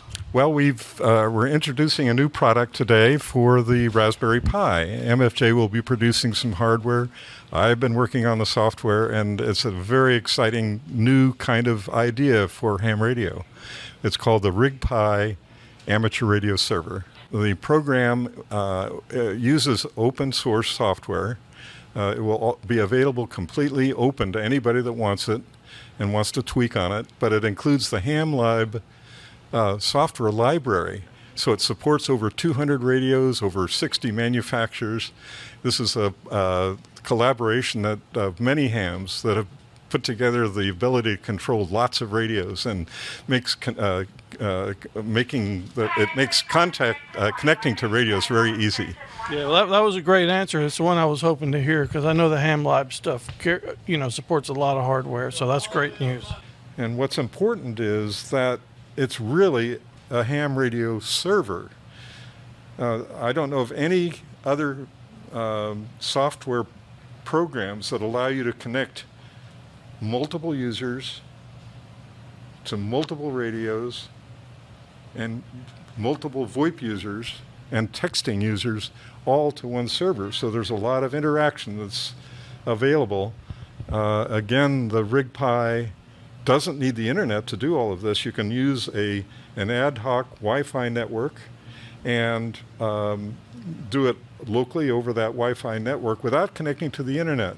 So the call sign lookup, the logging, the VoIP, the tuning, the radio control, they're all done over the ad hoc Wi-Fi network without requiring some kind of a router and an outside gateway to the internet. That's cool stuff, man.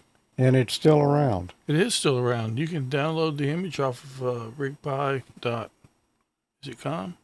I think it is. Net, rigpi.net. .net, yeah. Yeah, so MFJ was distributing it for him But since they're not around anymore, I guess he's doing some of that stuff himself. Actually, you can get Keyer, get a whole station server, it looks like, and you can download the images and stuff. So he's still at it. It looks like they're up to version 4. Yeah. So that's cool. What about the hardware? Has Gigaparts picked up any of that stuff? I don't. Not that I know of. No, I don't think so. No, not that I know of. We need to talk to Howard again. Yeah. See what's going Actually, on. it's not a bad idea. Yeah. Touch base with him. As an amateur radio operator, I own a number of different ham radios. You can relate. Yeah. I'm sure we all here can relate. And by mine are by, I've got at least one from all the major Japanese ham radio manufacturers, since I feel like they are some of the best ham radios out there. There are a few, not many, made in the United States here, and a few in other countries, but by and large, my collection is overwhelmingly Japanese radios, particularly Icom, of course. You know, they sponsor the show, but I'm a firm believer in their radios now. But I do have still some Kenwoods, and I have a Yaesu FT857D, which has had some issues with the display. Yeah. And very common problem. Yep. And I actually addressed that twice on Amateur Logic, in episode 112 and more recently, December of 2017 in episode 195, how to keep using that radio despite the bad display problems. This is the first HF rig that I ever owned. It's a Yaesu 857D, and I used it for several years, and it worked fine. Eventually, though, I upgraded to other rigs, and this one sat on the shelf for several years. I decided that I would put it in the pickup truck that I own. It's kind of an extra vehicle. I don't drive that much, and I thought I might as well put an HF rig in there. I've got it, and I did. Unfortunately, after a couple of years, it developed a little problem. And I understand this is common to these rigs. You see the lines in the display there? Well, that's not very good. It makes it difficult to read the frequencies and other information on there. And the S meter, is that S7 or is that S3 that we're looking at there? And I recall seeing Tommy's segment on a heads-up display for this exact rig back in episode 64 in March of 2014. And I had this 3.5-inch TFT LCD screen for an Arduino. It claims to be a touchscreen. However, upon further investigation, it's not a touchscreen at all. I'm going to be using it with Arduino Mega, and I've still got plenty of I/O pins left over on the sides here. I'm only going to use pins 52 and 53 along with the ground to connect the TX and RX for serial communications. Now, most of this code is not super complicated, so I'm just going to give you a link here to the file where you can download the code. Well, let's see if this was worth all the effort. At the top there, I've got my call sign, my name. When we begin transmitting, the indicator changes to TX, and the bar graph then displays power output. This project was a lot of fun to build, and I got a lot of enjoyment out of tinkering a little bit. It wasn't easy to do, took quite a bit of time to pull off, but it does work. Not recommended unless you've got good soldering skills, patience, and good eyesight and good magnifiers. Who doesn't like a good Christmas movie?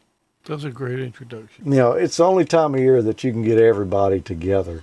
Yeah. And those type of movies, you know, they're one of my favorites as well.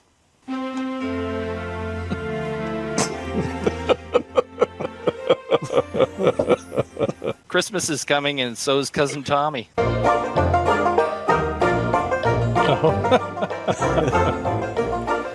This is one of those where they need that big booming voice. They came, they contested, they left without him. Like Crocodile Dundee.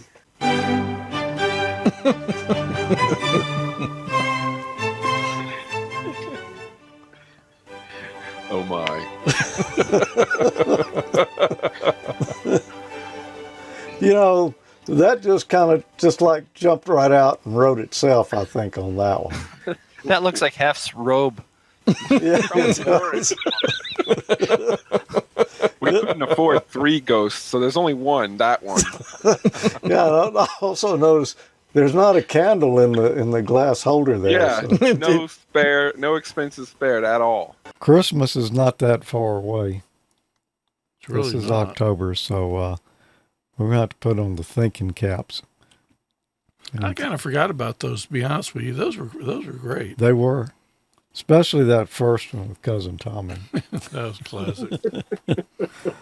One of my favorite segments I've done personally is the trip to California to the Last Man Standing studio. That was really cool. Got to go see John out there and talk to him.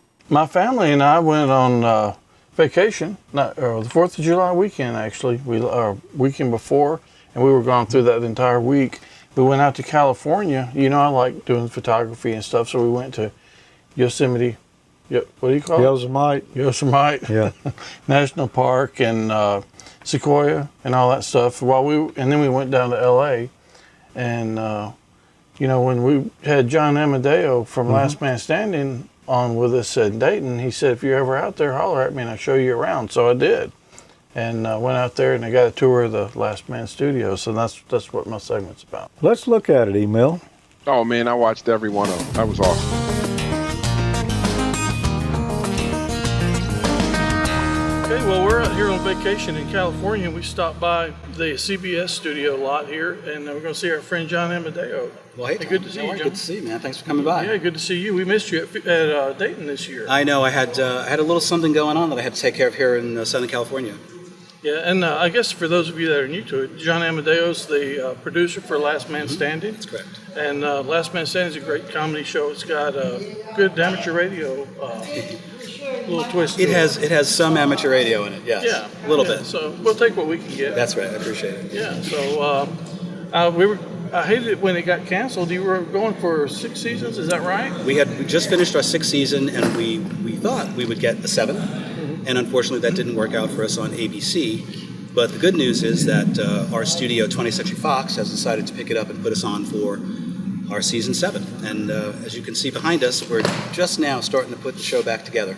Yeah, so that's what's back here. Some of the walls, and the guys are in here working on the set. So it's pretty interesting to be here and see this stuff going on. It's going to be even better when we build it this time. Yeah. So anyway, you'll see some pictures along with this. We took of what they call the. That's the mill. The mill. The mill. Yeah. The mill. Okay, where they're building some of the walls and fireplaces and all that cool stuff. That's right. We turned our raw wood into the Last Man Standing set. Yeah. So anyway, very interesting stuff. Cool. It's a great show. It's one of my family's favorite shows. Thank you. I'm not a big TV watcher. I don't have a lot of time to sit there, but we always DVR'd that one to watch it, so we never missed Well, we're only interested in you watching Last Man Standing, so it doesn't that's really matter. pretty much all that I watch. In fact, your viewers should just go to Fox right now and just wait. You guys had live radios there on set. I'm assuming right. you guys are going to have the same stuff going. We will. We're going to have even better stuff. This year, Icom has been nice enough to send us an IC-7610, which is sitting in my office right now. Yeah, nice upgrade. A nice upgrade. And when we get the Mike Baxter set built, that will go on the Mike Baxter radio desk, along with an IC-5100 for D-Star, for UHF, VHF, and D-Star.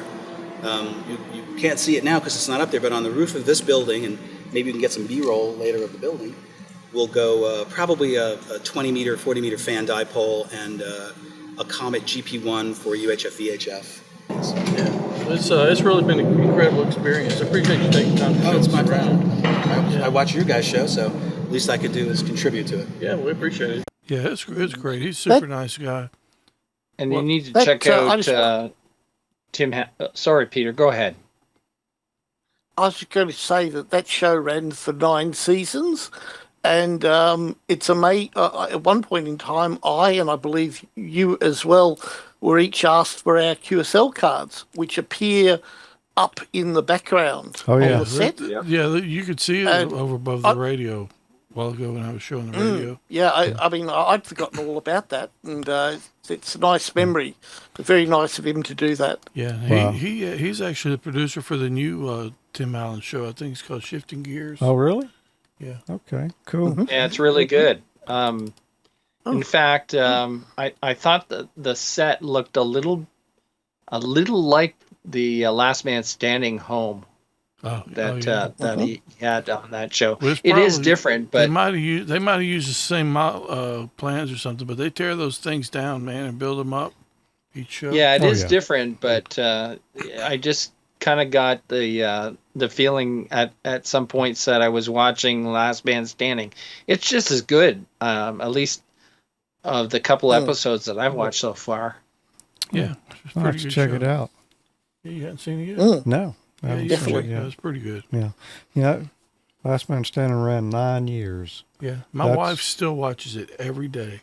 That's amazing. You know, of course, you know, not many shows can run 20 seasons. Right. I don't know what this, you know. I know one that did. Maybe we could help them out in Hollywood. No. I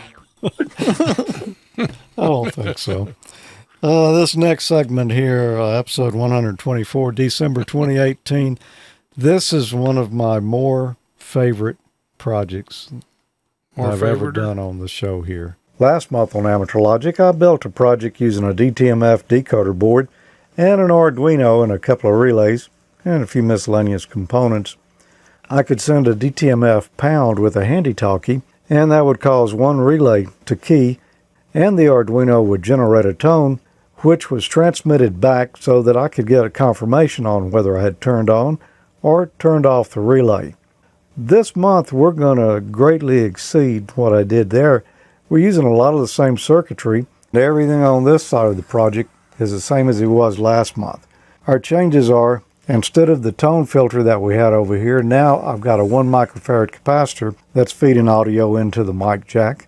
And I've added a 10K ohm pot down here that runs over to a power supply. And if you follow that out, you can see that's going in analog 0 of the Arduino there. And I've added this LM34 temperature sensor that is feeding over to A1 analog input on the Arduino.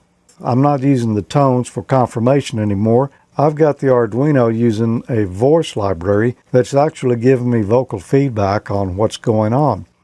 And since I've got that extra capability, I decided to add a few more things to the project.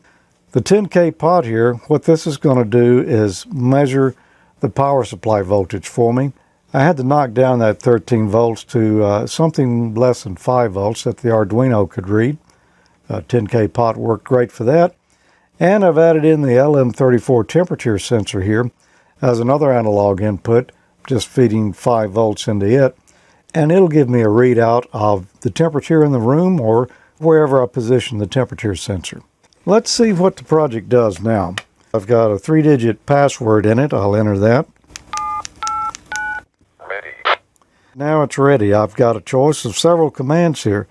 If I send a 1, W5JDX. Now all this is being done with no extra hardware as far as the microcontroller is concerned. The Arduino is generating the voice there as well, so no extra cost for that. If I send a 2, the temperature is 72.26 degrees. If I send a 3, the power level is 13.71 volts. That's a few things that have been added. What was already there is the star and the pound. Let me send a pound. The machine is on. And of course it turned on our light bulb or any kind of machine we wanted to hook to it. Our star will turn it off. The machine is shut off. So there we got a few more features now than we had in the previous version. Since I've got the voice feedback, that allowed me to do a little more than I probably would have attempted earlier. I've got the code written so that, well, it's pretty complete. You could do more to it. If it drops below a threshold. W5JDX warning, the power level is 7.52 volts. What about the temperature sensor? It seems like we could do something pretty cool with that. Danger W5JDX. The radio is on fire. go download the code here, take a look at it. That's one of my favorite projects that you did. Yeah, mine too. And that's cool. It is still on the breadboard. I like that one so much. I just had to go buy more of the experimenter boards because I kept that one set up because I want to do something useful with it. It's pretty cool. Yeah. Yeah, I'll take it to the next step. Whatever that is. The voice synthesis is pretty good on that Arduino for not having a dedicated chip for that. And that's one of the very early speech libraries that's on that. It has a limited vocabulary, but who doesn't? You could still have a lot of fun with it. Emile, you like to do projects as well, I know. You know, speaking of tech stuff and figuring out how to make things work for us hams, you know, what ham doesn't like messing with something to do with time? It was weather, yeah, but time in this case. You guys have seen the ham clock Emile did. It's very nice, great functionality. Well, I've got one as well that I've been using on my Raspberry Pi back here with an HDMI monitor. This one was made by Elmwood Downey, and it's very versatile. He's got a great website that shows you exactly how to build it. It's very versatile. It can run standalone on a Adafruit Hesba board. I'm probably pronouncing that really wrong. With a display as a standalone device. It can run on a Raspberry Pi as a standalone device using the HDMI port. It can also run on a Raspberry Pi in desktop mode, which is what I choose to do. Elwood's call is WB0OEW.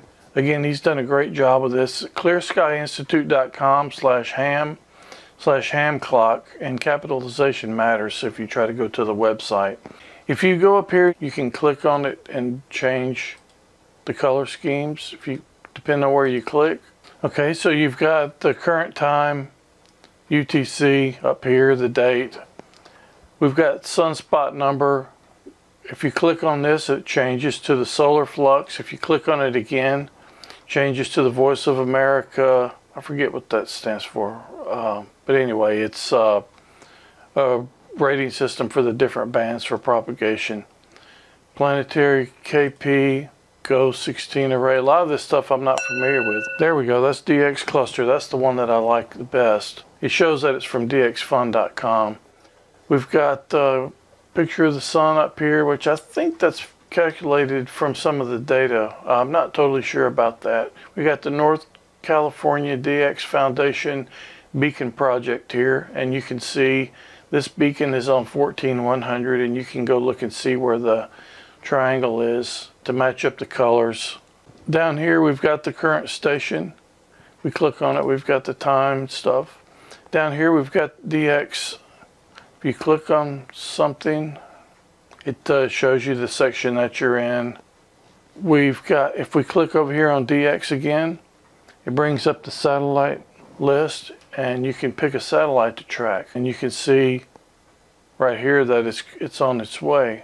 6 minutes and 23 seconds actually, and it shows you the path. This is where it is right now, and this is the path that it's taking. If we were going to try to listen for it, we could see once we're in that circle, we should be able to go outside when we have line of sight to the sky and hopefully pick it up if we wanted to. Cool clock and inspired by cheapness, is that right? Inspired by cheapness. Hey, that sounds like a great shirt. Yeah. I need to put that in the swag shop. Cheaply inspired. Emile, you did one of those that inspired Tommy. Are you still using yours? Absolutely. Yeah, absolutely. I got my ham clock running on the Pi 5 as one of a web server, serving anything that wants to browse to it. So, yeah.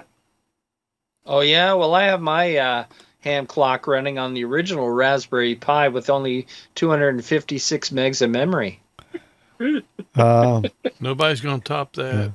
Does it display this year? Has it caught up yet? It didn't catch up. I haven't plugged it in lately, but it still should fire up. I was surprised. It doesn't take a lot of overhead off the processor at all. A piece of software you reviewed, Mike? That looked pretty interesting too. I gotta revisit OpenWebRX because it's such a handy thing to have, especially if you've got RTL SDR dongles hanging around. We'll take a look at the first full release, version 1.00, and I'll highlight some of the changes in this edition. Okay, let's fire up your web browser and navigate to OpenWebRX. That URL should immediately bring you to a screen similar to this. If I click on the drop-down list here, you can tell that I have two devices that are currently connected to my Raspberry Pi 4 that's running OpenWebRX. So I have an RTL SDR dongle, and I also have an SCR Play, and you can see I've got several. These are defaults, by the way.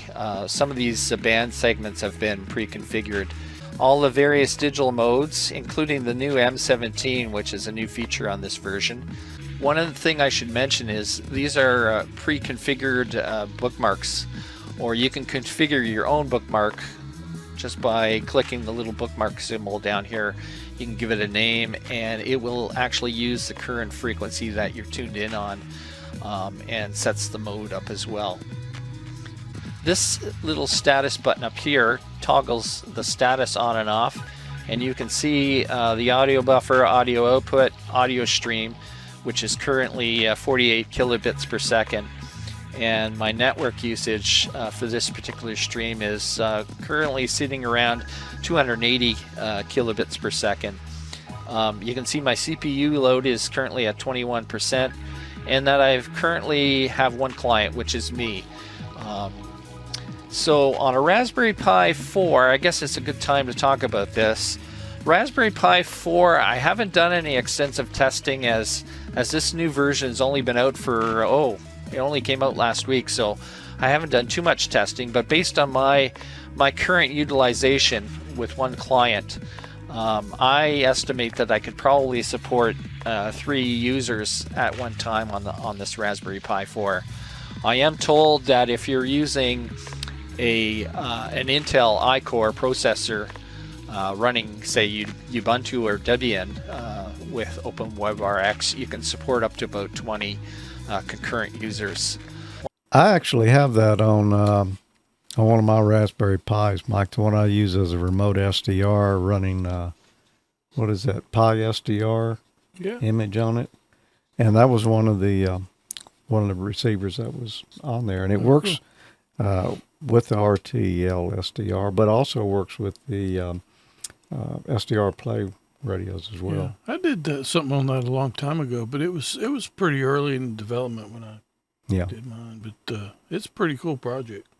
Very cool. If we took a vote here on how everybody felt about batteries, I know one guy that would come in above everybody else here.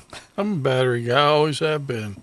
This is actually, that Talkie one was your favorite project? This was probably my favorite one. I learned more off of this one than I did any of them. Decided I was going to make my own battery and learn a little something this time. So these are 25 amp hour, 3.2 volt cells. I bought 8 of them. What I'm going to do is put 2 of these cells together, parallel them together, and I'll have a 50 amp hour, 3.2 volt battery.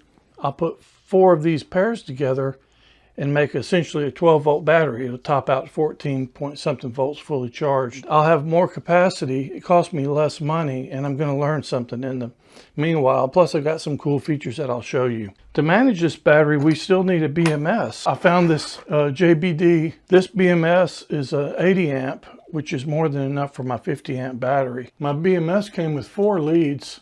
I put these terminals on, they didn't come with it, and I'll just double these up, so that doubles the current capacity of those wires. Came with a Bluetooth module that I can hook it up, and I can monitor my battery, set the parameters for this BMS with my phone or computer. And it's also got 2 temperature probes. One of the downsides of using the LiFePO batteries is if you charge them below freezing, you can basically ruin your batteries. So the temperature probe will cut the charging capability off of the BMS if it gets too cold, to keep from ruining your battery. I should have all my voltage right there, 1323. And this is where I'll hook up my devices, and this is where I'll charge. Now these temperature probes need to be put on. I've got some Kapton tape, which is non-conductive tape that they use for batteries a lot. You've seen it's kind of a gold-looking clear cellophane. That'll be used to secure the temperature probes. Okay, I went ahead off camera and I tied down the BMS and everything, and I got the Bluetooth app installed on my phone. You can see that I've got the Bluetooth module on and paired. There are a lot of settings in here. We'll capacity test this thing and go through some of the other settings in a later video. Well, that was fun one. I appreciate you letting me make you a field day battery out of that, because you're the only one I think has used it lately. It has made me a fine field day battery. And the thing's, I guess it's still got the same capacity it did when you built it. Yeah, it does. It does. George still does have a friend that builds him a lot of stuff. Yeah, well, 3D printer. You know, it's like you don't need a 3D printer if you've got a friend who has one, or a good, high current LiPo battery if you've got a friend that's got two. Can't argue with that. It's a fine battery. Tommy, it looks like you could really use a laser cutter. Yes, you could. Don't think I haven't been looking at them. I really wanted that, and I'd like a CNC machine too. Yeah. Well, we've reached the last video. So it's not Yeah, for the 20th anniversary special. We just wrapped up 20 years in a couple hours. I don't know. We're running late. Yeah, it's over. It's 11:30 here. Yeah, it's over 2 hours. You got to end it somewhere, and I don't know that this is the best note to end it on. As Emile smiles there, he knows what it is. I know what it is. This was inspired. You could say that, yeah.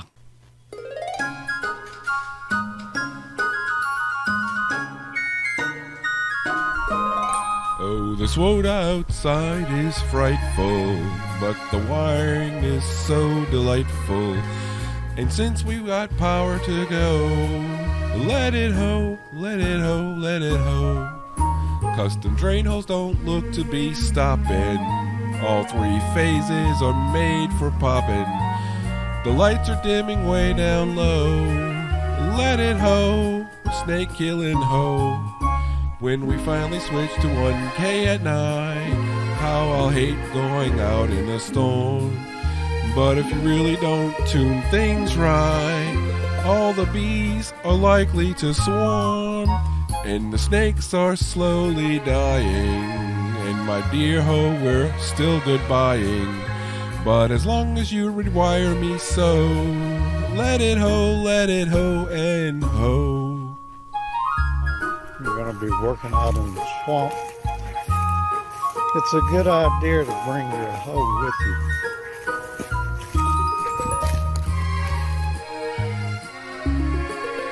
When we forget to address that rat nest, how I'll hate going out in a storm. And if you really just love to test, bring that snake killing hoe. Oh, the snakes are slowly dying, and my dear ho, we're still goodbying. But as long as your TX is slow, let it ho, snake killing ho.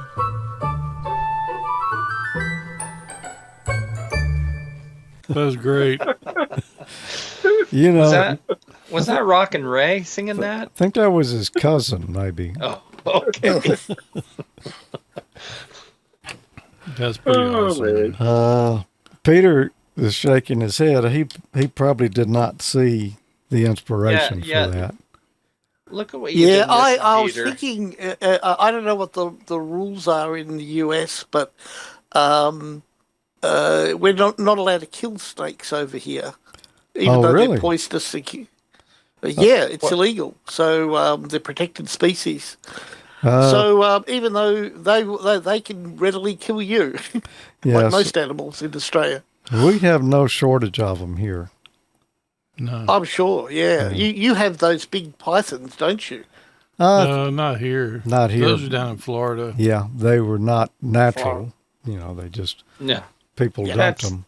It's kind of like those goldfish that people flush down the toilet, I think. Yeah. Those snakes were cottonmouth moccasins, and they are those are native to the nasty. area and in a swamp. It's you or the snake, you know. So you better have a hoe if you got to go in the swamp to work on the antenna. So, Peter, can you say the same thing about cane toads? I think cane toads aren't protected, and they're a menace. They're moving southward slowly in Australia. They sort of started up in Queensland. They're now over in West Australia, so they're right across the top end. But fortunately, at this stage, they haven't got down to Victoria. They're too cold for them, I think. So they can go right through the rabbit-proof fence, I guess. Oh, I don't know how, but they have, yes. Yeah. Wow. Are drop bears protected? Good question. They should be. They're very rare to see. Yeah. But they kill quite a few American tourists. So now the Australians know how to keep away from them, but the American tourists, it's you don't hear about it in the media because there's a big cover up. But unfortunately, too many American tourists get killed every year. Wow. Well, I hope everyone's enjoyed the 20th anniversary best of, or I've enjoyed it. I know craziest of, anyway. Some of those things on there I've kind of forgotten about. It's really kind of cool to back see it. It's been a fun 20 years. It has. No telling what we're going to be doing in the next 20. But I think people are wanting to know who's going to win this radio prize package here. Yeah. So why don't let's tell them what they're going to be winning. Well, first off, someone's going to win. They're going to win an IC-705 multi-mode portable transceiver, courtesy of Icom America. It's a HF50 144 440 megahertz multi-mode transceiver. It's got all your usual modes plus D-Star. RF direct sampling system. Real-time spectrum scope and waterfall display. Large touchscreen color display. One-touch FT8 mode preset. It will power off of a BP272 lithium-ion battery pack or 13.8 volts of DC external power. It'll do 5 watts with the internal battery, which is one of the Icom handy-talkie batteries, same battery. Or if you run external 12 volts into it, you can get 10 watts out of it. Has wireless LAN and Bluetooth technology. GPS functions and a micro SD card slot. It's got a micro USB connector too. And D-Star functions. And all of the D-Star functions, including photo share on it. Yep. Programmable speaker microphone. And there's optional accessories for it as well, like the LC192 backpack, a tuner. I don't have the model number here. AH705. Yep. I just so happen to know which tuner that is. You recommend that tuner, don't you? I do recommend it. So as far as a portable rig, this thing is perfect for parks on the air, swamps on the air. Some people have actually done field day with it. Yes. Several years. Yep. They have. So really nice radio that someone is about to win right here. Plus, Mike, we need a power supply with that. Which would you recommend? I would recommend the Intellitron PS2230 MAB 30 amp switching power supply with power poles. Yep, that would be a good choice. That's coming from Gigaparts, our friends at Gigaparts.com. You might like to have an antenna mast for that. Yeah. You can get I was thinking the same thing. This is not yours. Oh, well, you can get an Explorer, or you're going to get an Explorer POTA 33, portable handheld 33-foot telescoping carbon fiber POTA mast. It's really nice. I'm going to be owning one of those very soon.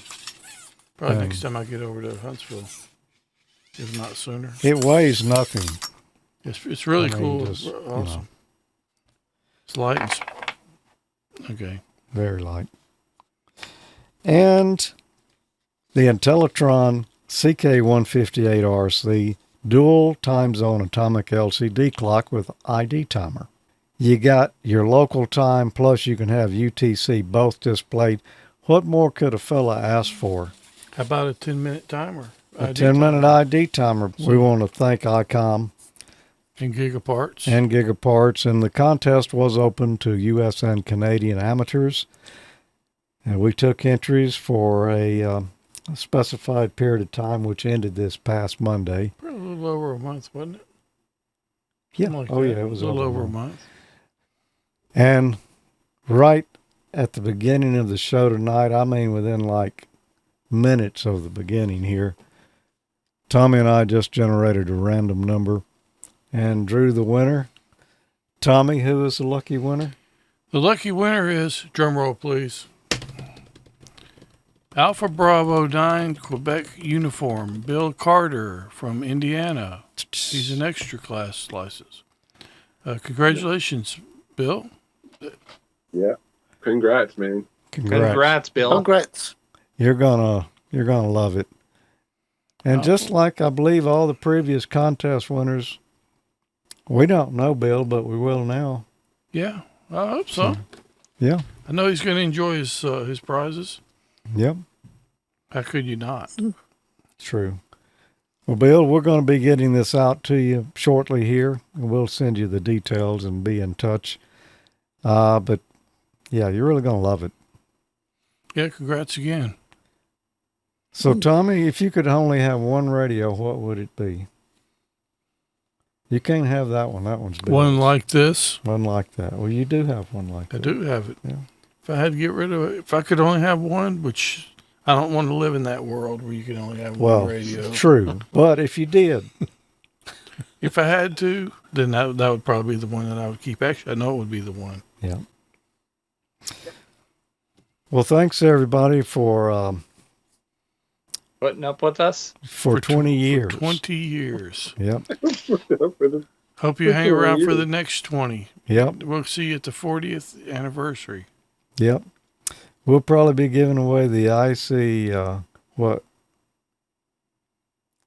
I can't even count that high. 97,000. Something like that. Something like that. And a walker.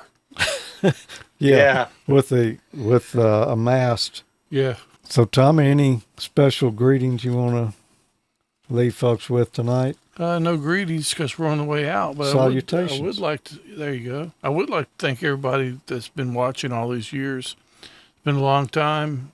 It doesn't seem like 20 years to me. No, it really doesn't. I've said that before.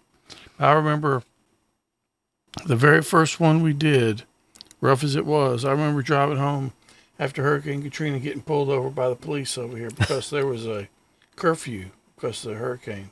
Wow. Remember? I didn't remember there was a curfew. Yeah, there was a curfew. Wow. I got pulled over on the way home from here. And so anyway, that should have scared me right there. Yeah. I'm just kidding. It's been one of the best things I've done in my life. I've enjoyed it so much. Yeah, we've met so many friends. Oh yeah, that's actually the best part. And like Peter said, gone places and done things that otherwise we would not have been able to. Yeah. And, Peter, Indeed. Would you got any special message you'd like to leave everyone with tonight? And we do appreciate you being here, really. Yeah, absolutely, Peter. Oh, look, thank you for inviting me. I have actually a couple. The first is I want to send a cheerio out to our friend Nigel in England, who I understand is not terribly well at the moment. And apart from that, just thanks, guys, for flying the flag and keeping on producing the episodes. It's great to that a program like this is being produced, in contrast to a lot of quote unquote mass produced style programs that I see on YouTube. I find this is far more genuine and homely, for want of a better word. But thank you for 20 years of contributions and for producing something that is G-rated that everybody can enjoy. Well, thank you. And you were in a lot of those 20 years. So, a little bit. Yeah. Yep. Thanks for all you've done too. That it was a big boost to the show and a great asset. And if you ever get anything you want to share, just come on. We'll be happy to run it here. Love to see what you're up to. Sure.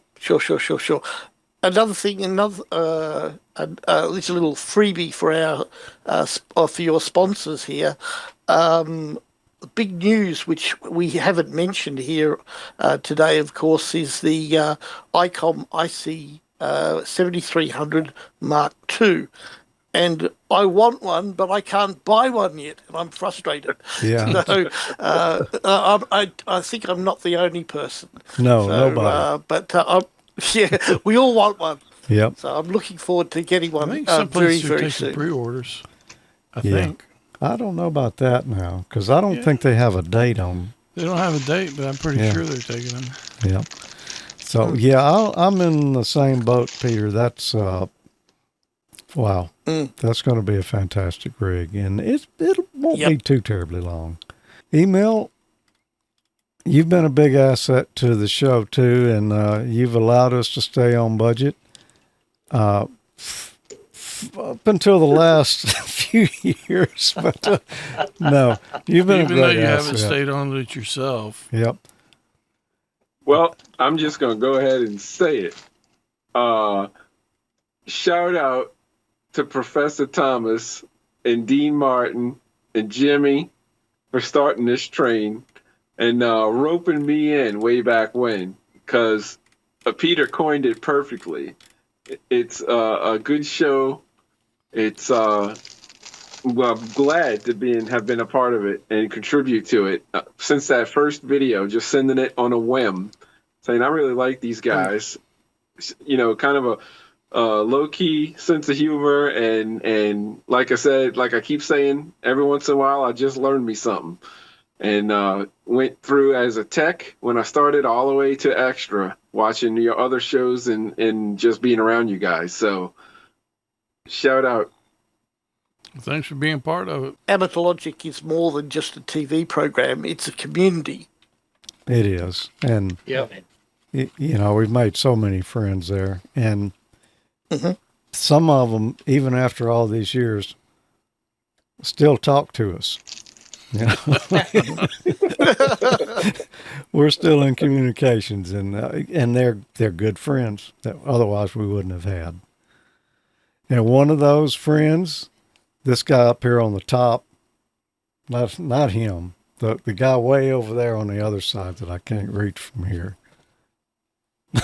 This guy right somewhere. There he is. Yep, that guy. I feel like a guest that is overstayed his welcome.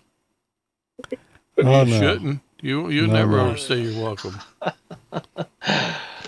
But it's been a blast. It's always a blast. Otherwise, like you said, George, we wouldn't be doing it if all these years if it wasn't fun.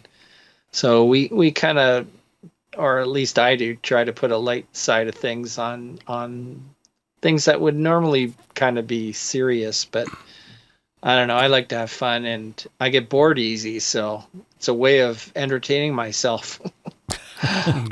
I'm still using literally everything Mike ever came up with ever since like you said, the Google Plus days and the other platforms. Everything is still in my avatars, all the things he's made or show up as my pictures. That's right. Mike. And Jimmy. Thank Jimmy as well. He's very instrumental in getting started too. We're still in touch, still good friends. And I hate he didn't get to make it. Yeah. But understand. Yeah. 7-3, everyone. Thanks for a great 20 years. And 7-3. Come back for the next 20. 73. 7-3, everybody. See you in 20 more years. No, you don't have to wait 20. You can come back next month.